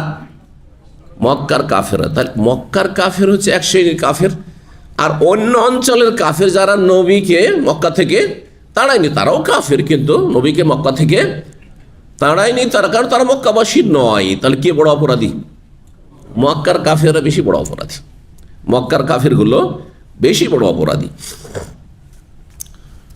বলছেন আল্লাহুম্মা, হে আল্লাহ, ফাইন্নি আযুন্নু আন্নাকা কাদ ওয়াদাতাল হারবা বাইনানা ওয়া বাইনাহুম, হে আল্লাহ, আমার বিশ্বাস যে এখন তুমি আমাদের মাঝে আর কাফেরদের মাঝে যুদ্ধকে স্থগিত করে দিয়েছো। কারণ মক্কা বিজয় হয়ে গেছে, মুসলিম দেশে পরিণত হয়েছে, আর আশেপাশে তেমন কোনো শক্তি নেই কাফেরদের, যদিও থাকে 2-4 জন কোনো জায়গাতে ছড়িয়ে ছিটিয়ে, কিন্তু তারা এমন কোনো শক্তি নয় যেই শক্তিগুলো আমাদের জন্য ঝুঁকিপূর্ণ হতে পারে। قال আবান ইবনে ইয়াজিদ হাদাসানা হিশাম আন আবিহা আখবারাতনি আয়েশা বলছেন, মিন কওমিন কাযযাবু নাবিয়াকা, আগেরটাতে রাসূল আকা ছিল, এখানে নবী। ওয়া খারাজু মিন কুরাইশ, এই কুরাইশের চাইতে বড় কাফের এবং জালেম সীমালঙ্ঘনকারী কেউ নেই, কারণ এই কুরাইশ কাফেররাই রাসূলুল্লাহ সাল্লাল্লাহু আলাইহি ওয়াসাল্লামকে এবং সাহাবায়ে কেরামকে মক্কা থেকে নির্বাসিত করেছেন। 3902 নম্বর হাদিস বর্ণনা করেছেন ইবনে আব্বাস রাদিয়াল্লাহু তাআলা আনহুমা বলছেন, বয়সা রাসূলুল্লাহ 40 সানা, রাসূলুল্লাহ সাল্লাল্লাহু আলাইহি ওয়াসাল্লামকে নবুয়ত দেওয়া হয়েছে 40 বছর বয়সে। ফামাকাসা বিমাকা 13 সানা, তারপরে মক্কায় অবস্থান করেছেন 13 বছর। ইউহা ইলাইহি, ওহী হইতে থেকেছে। সুম্মা উমিরা বিল হিজরা, তারপর হিজরতের নির্দেশ দেওয়া হয়েছে। ফাহাজারা 10 সিনিন, তারপর হিজরত করে 10 বছর থেকেছেন মদিনায়। কত বছর হলো? 13, 10, 23 আর 40 বছর বয়সে নবী। ও মাতা, এবং তিনি মাতা মানে কি? মারা গিয়েছেন। ওয়াহ ইবনু সালাসিন, তখন তার বয়স ছিল 63 বছর। হাদিস বর্ণনা করেছেন কে? আব্দুল্লাহ বিন আব্বাস। সাহাবীদের মধ্যে সবচাইতে বড় মুফাসসির, তাকে রাইসুল মুফাসসিরিন বলা হয়। হাবরুল উম্মাহ, এই উম্মতের প্রথম সারির সবচেয়ে বড় জ্ঞানী কোরআন সম্পর্কে। কারণ নবী সাল্লাল্লাহু আলাইহি ওয়াসাল্লাম তাকে স্পেশালি একটি দোয়া দিয়েছেন, আল্লাহুম্মা আল্লিমহুল কিতাব ফাক্কিহু ফিদ্দিন, হে আল্লাহ তাকে কিতাবের জ্ঞান দান করো, কোরআনের এবং দ্বীনের ফিকহ, দ্বীনের বুঝ তাকে দান করো। এই দোয়া ছিল স্পেশালি দোয়া চাচাতো ভাই ইবনে আব্বাসের জন্য, ছোট ছেলে ছিল তখন। তো এই ইবনে আব্বাস বলছেন শব্দটি, অমাতা, নবী কি হয়েছেন? মারা গিয়েছেন, মৃত্যুবরণ করেছেন। বাংলাদেশে যদি বলেন বেদাতি সমাজে যতগুলো বেদাতি সমাজ আছে, শুধু আহলে হাদিস ছাড়া, দেওবন্দি হোক, বেরেলভি হোক, জামাতি হোক, যদি বলেন যে নবী মারা গেছেন, কত বড় বেয়াদবি যে নবী মারা গেছেন। হ্যাঁ, নবী কি হায়াতুন নবী, তাদের কাছে কি হায়াতুন নবী। আর যদি কেউ বলে যে নবী মারা গেছে, স্বীকারও করে, মারা গেছেন শব্দ বলবে না, কি বলে? হ্যাঁ, আল্লাহর পেয়ারা হয়ে গেছেন। হ্যাঁ, আল্লাহর পেয়ারা হয়ে গেছেন। হ্যাঁ, মানে কত পরিষ্কার। হ্যাঁ, এই পরিষ্কারই থেকে বেদাতের গন্ধ আসছে, শিরকের গন্ধ আসছে। আপনি যদি ওদের মতোই কথা বলেন, যেই কথাগুলি শিরককারীরা বলছে, নবীকে বলছে যে বেঁচে আছেন, আল্লাহ সবসময় বেঁচে আছেন, নবীও বেঁচে আছেন, তো আল্লাহর নবীতে কি পার্থক্য হইল? পার্থক্য থাকলো? কুল্লু মান আলাইহা ফান, দুনিয়ায় যা কিছু যে কেউ আছে, মান আলাইহা, ভূপৃষ্ঠে যে কেউ আছে সব কি ফানা হয়ে যাবে, শেষ হয়ে যাবে। ওয়াবকা ওয়াজহু রাব্বিকা, একমাত্র রব থাকবে, রব থাকবে। কুল্লু শাইইন হালিকুন, সব কিছু ধ্বংসশীল, শেষ হয়ে যাবে। ইল্লা ওয়াজহা, কোরআনের দুটি আয়াত রয়েছে। কোরআনের 3-4টি আয়াতের নবীর জন্য মওত শব্দটি ব্যবহার হয়েছে। আফাই মিথ্যা, হে নবী তুমি তো মারা যাও। ইন্নাকা মাইয়াতুন, হে নবী তুমি মরণশীল। মাইয়াত, মাইয়াত মানে কি? হ্যাঁ তো নয়, ইন্নাকা মাইয়াত ওয়া ইন্না মাইয়াতুন। জি, আফাই মাতা ফাহুমুল খালিদুন। জি, এই শব্দগুলি কোরআনে কারিমে নবী সম্পর্কে। সুতরাং কোরআনী আকীদায় বিশ্বাসী হন। জি, চিরঞ্জীব হওয়া আর বেঁচে থাকা, যার কোনো আদি অন্ত নেই, একমাত্র রব্বুল আলামিন। আর দুনিয়ার সমস্ত সৃষ্টির শুরু আছে, সূচনাও আছে, আর সমাপ্তিও আছে। 3903 নম্বর হাদিস। হাদিস বর্ণনা করেছেন ইবনে আব্বাস রাদিয়াল্লাহু তাআলা আনহু বলছেন, রাসূলুল্লাহ সাল্লাল্লাহু আলাইহি ওয়াসাল্লাম মক্কায় 13 বছর থেকেছেন। অতুফি, ইন্তেকাল করেছে ওয়াহি ইবনে সালসিদ্দিন 63 বছর বয়সে। 63 বছর বয়সে। একটি হাদিস দিয়ে আমরা শেষ করছি। 3904 নম্বর হাদিস। হাদিস বর্ণনা করেছেন আবু সাঈদ খুদরী রাদিয়াল্লাহু তাআলা আনহু বলছেন, আন্না রাসূলুল্লাহ সাল্লাল্লাহু আলাইহি ওয়াসাল্লাম জালাসা আলাল মিম্বার, রাসূলুল্লাহ সাল্লাল্লাহু আলাইহি ওয়াসাল্লাম শেষ জীবনে, একবারে ইন্তেকালের হয়তো অল্প সময় আগে, 11 হিজরিতে রসুল ইন্তেকাল হয়েছে। আমাদের দেশে একটা ভুল কথা আছে, নবী সাল্লাল্লাহু আলাইহি ওয়াসাল্লাম 10ম হিজরিতে ইন্তেকাল হয়েছে। ইন্তেকাল হয়েছে কোন সালে? 11। নবী সাল্লাল্লাহু আলাইহি ওয়াসাল্লাম যেই মাসে হিজরত করে এসেছেন ওই মাসটি ছিল রবিউল আউয়াল মাস, আর যেই মাসে ইন্তেকাল করেছেন ওইটাও ছিল রবিউল আউয়াল মাস। আরবি মাস এমনিতে শুরু হয় যেটা, সেটা হচ্ছে মুহররম থেকে শুরু হয়, জিলহজে শেষ হয়। তার নবী সাল্লাল্লাহু আলাইহি ওয়াসাল্লাম রবিউল আউয়াল মাসে হিজরত করেছেন, মুহররম, সফর, রবিউল আউয়াল 3য় মাসে হিজরত করেছেন। 10ম হিজরি পার হলে জিলহজ মাসে বিদায় হজ করলেন তাতে, আর বিদায় হজ করে আসলেন। আসার পরে জিলহজ শেষ হওয়ার পর কোন মাস আসলো? মুহররম আসলো, সফর আসলো, সফরের শেষ দিক থেকে একটু অসুস্থ, আর রবিউল আউয়াল মাসে রাসূলুল্লাহ সাল্লাল্লাহু আলাইহি ওয়াসাল্লাম ইন্তেকাল করলেন। বোঝা গেছে? তাহলে নবীর ইন্তেকাল ছিল 11 হিজরিতে। কোন হিজরিতে? 11 হিজরি রবিউল আউয়াল মাসে। ইন্তেকাল 12 রবিউল আউয়ালে, এতে কোনো সন্দেহ নেই, হ্যাঁ, সুনিশ্চিত এটি। কিন্তু নবীর জন্ম, এই ক্ষেত্রে বহু মত রয়েছে, এই জন্য বলা যাবে না যে তার জন্ম রবিউল আউয়ালে। আর 12 রবিউল আউয়াল তো দুর্বল মত, এই দুর্বলটিকে মানুষরা বিশ্বাস করে। জি, সিরাতুন নবীতে বিস্তারিত আমরা আলোচনা করেছি।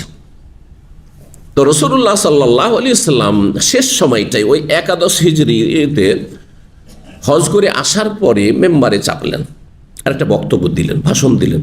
বলে, ইন্না আবদান খাইয়ারাহুল্লাহ, বসলেন, কিন্তু বসে কি করেছিলেন তিনি?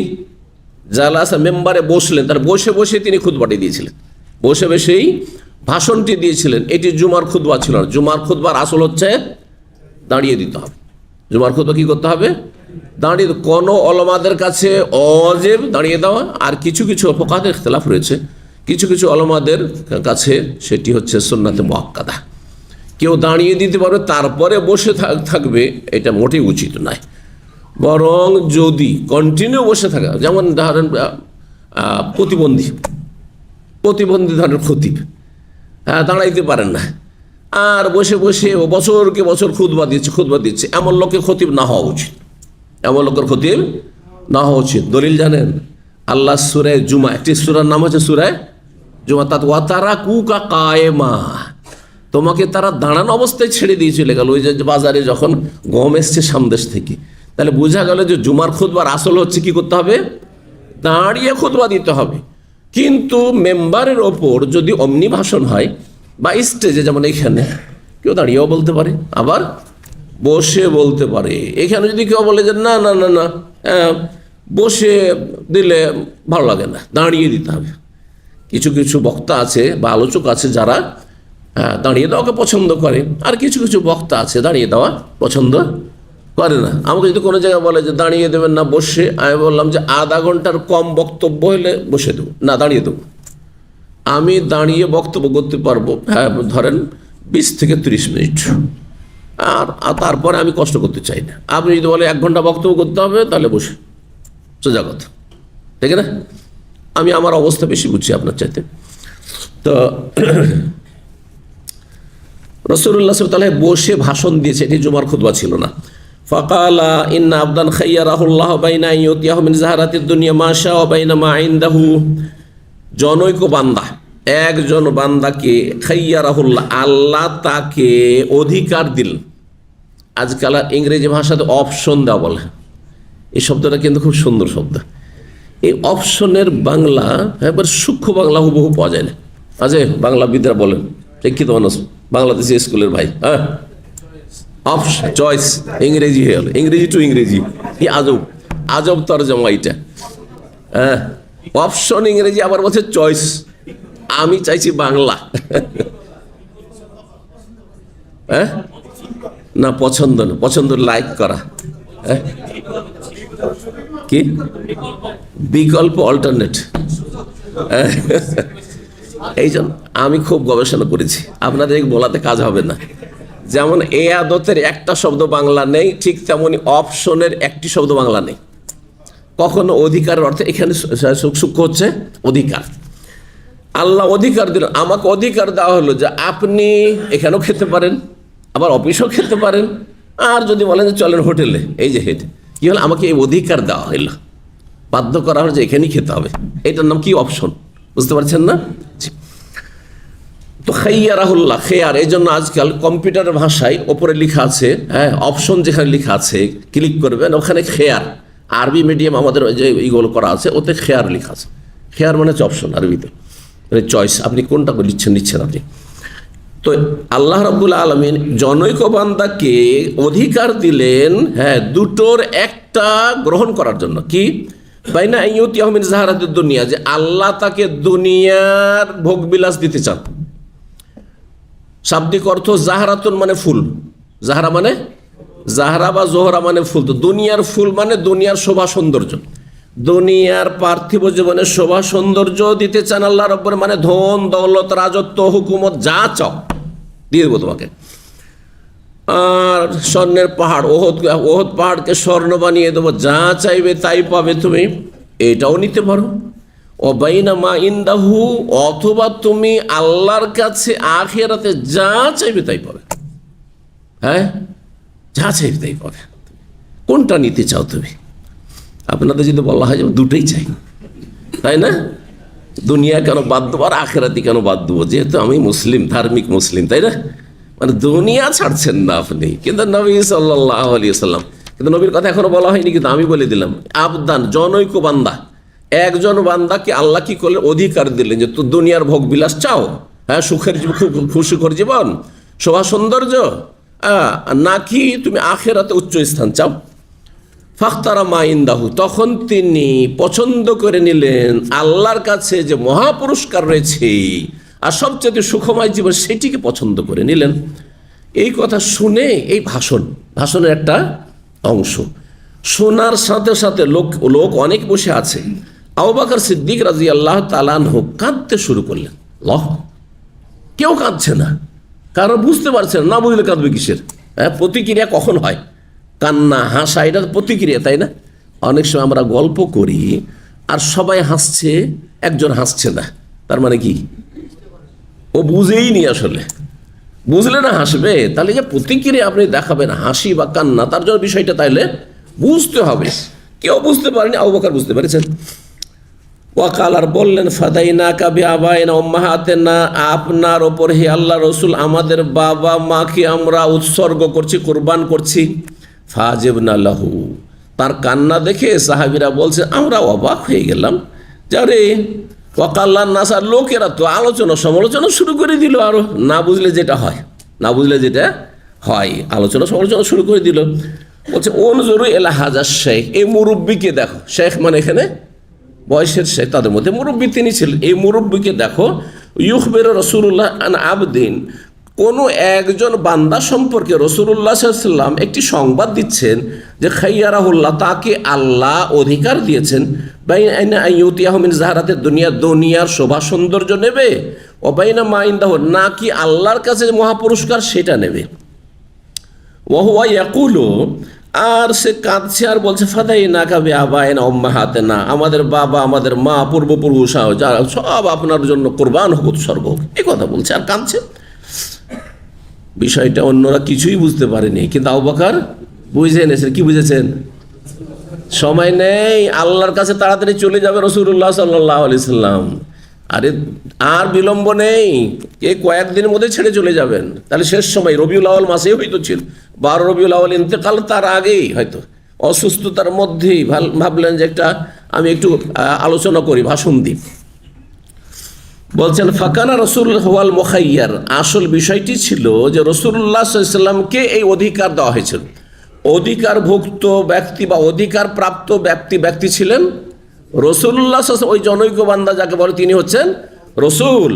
ওয়াকান আবু বকর হুয়া আলামানা বিহি, আর আবু বকর আমাদের মধ্যে সবচেয়ে বেশি জ্ঞানী ছিলেন। তিনি বুঝে ফেলেছেন যে নবী আর আমাদের মাঝে থাকবেন না, দুনিয়ার খাবার খাবেন না, দুনিয়ার বিছানা ব্যবহার করবেন না, চলে যাবে রবের কাছে। আল্লাহু আকবার। ওয়াকাল রাসূলুল্লাহ, তখন রাসূলুল্লাহ বলে ইন্না মিন আমানিন নাস আলাইয়া ফি সুহবাতি ওয়া মালি আবু বকরিন, আমার ওপর সবচেয়ে বড় অনুগ্রহ রয়েছে সাহচর্যের মাধ্যমে আর ধন সম্পদের মাধ্যমে, যার তিনি হচ্ছেন আবু বকর।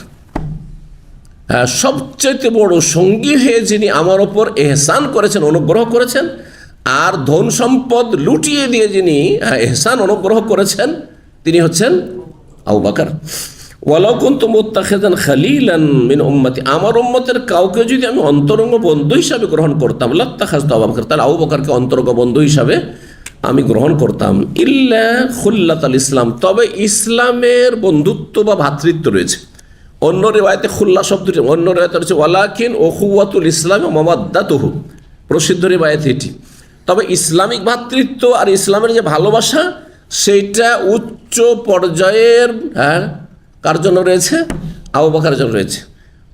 মুসলিম ভাই তো সবাই, আর তার মুসলিম হিসাবে মুসলিমদের ভালোবাসা তো সবার সাথে আছে, কিন্তু আবু বকরের সাথে সেটা সবচেয়ে বেশি পরিমাণ আছে, সেই ভ্রাতৃত্ব আর ভালোবাসা।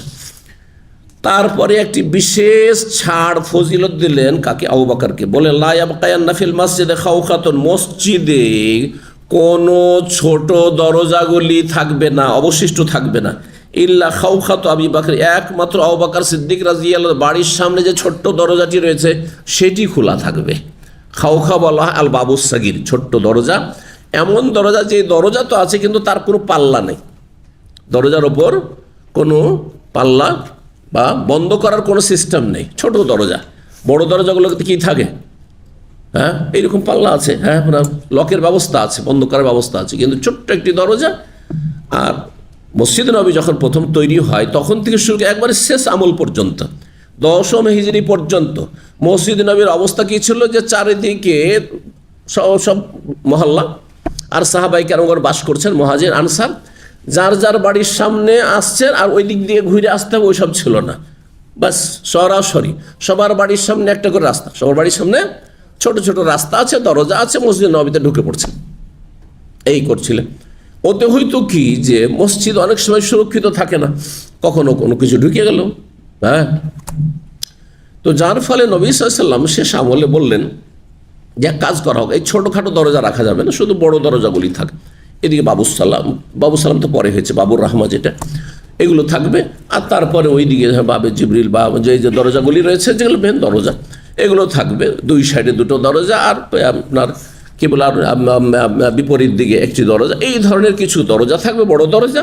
আর ছোটোখাটো যে প্রত্যেকের বাড়ির সামনে ছোট ছোট দরজা আছে, যেটা দিয়ে নিজের বাড়ি থেকে সরাসরি মসজিদে ঢুকছে, এই দরজাগুলি সবগুলি বন্ধ করে দেওয়া হোক। একমাত্র আবু বকর রাদিয়াল্লাহু তার বাড়ির সামনে ছোট্ট দরজাটি যেন তার জন্য খোলা রাখা হয়।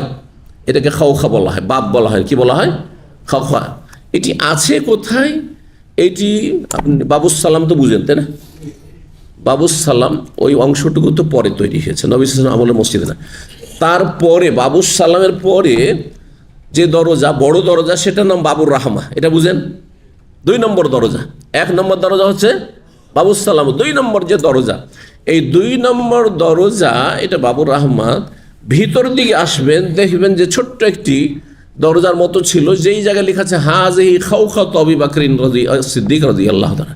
এটা হচ্ছে আবু বকর সিদ্দিক রাদিয়াল্লাহু বাড়ির সামনের ক্ষুদ্র দরজা এখানে। তাহলে মসজিদ নববীর কোন দিকে পড়ছে? পশ্চিম দিকে। কোন দিকে পড়ছে? কিবলা কোন দিকে আছে? কিবলা পশ্চিম দিকে বলছে কি? মদিনা থেকে কিবলা কোন দিকে? দক্ষিণ দিকে। দক্ষিণ দিয়ে মুখ করে দাঁড়ান। দক্ষিণ এখানে কোন দিকে? এখানে। দক্ষিণ দিয়ে মুখ করে দাঁড়ান, তো ডান দিকে কি পড়বে? পশ্চিম পড়বে না? এটাই পশ্চিম। হ্যাঁ, তো পশ্চিম দিকে বাবুস সালাম 1 নম্বর, 2 নম্বর বাবুর রাহমা। আর আপনি বাবুর রাহমা থেকে ঢুকে দেখবেন, তো দেখতে পাবেন যে এদিকে ছোট্ট একটি দরজা ছিল। আবু বকর সিদ্দিক রাদিয়াল্লাহু তাআলা বাড়ি তাহলে কোন দিকে ছিল? মসজিদ নবী থেকে পশ্চিম দিকে ছিল। নবী সাল্লাল্লাহু আলাইহি ওয়াসাল্লামের যে হুজরাতগুলি, যে ছোট ছোট কক্ষগুলি, 9 স্ত্রী ছিল, সেগুলি ছিল আর তার উল্টো দিকে, পূর্ব দিকে ছিল। পূর্ব দিকে ছিল। মা আয়েশা রাদিয়াল্লাহু তাআলা আনহার ঘরেই নবী সাল্লাল্লাহু আলাইহি ওয়াসাল্লামের কবর হয়েছে। এখানে আজকের আলোচনা শেষ করছি। জাযাকুমুল্লাহু খাইরান ওয়া সাল্লাল্লাহু আলা মুহাম্মদ ওয়া আলা আলিহি ওয়া সাহবিহি আজমাইন।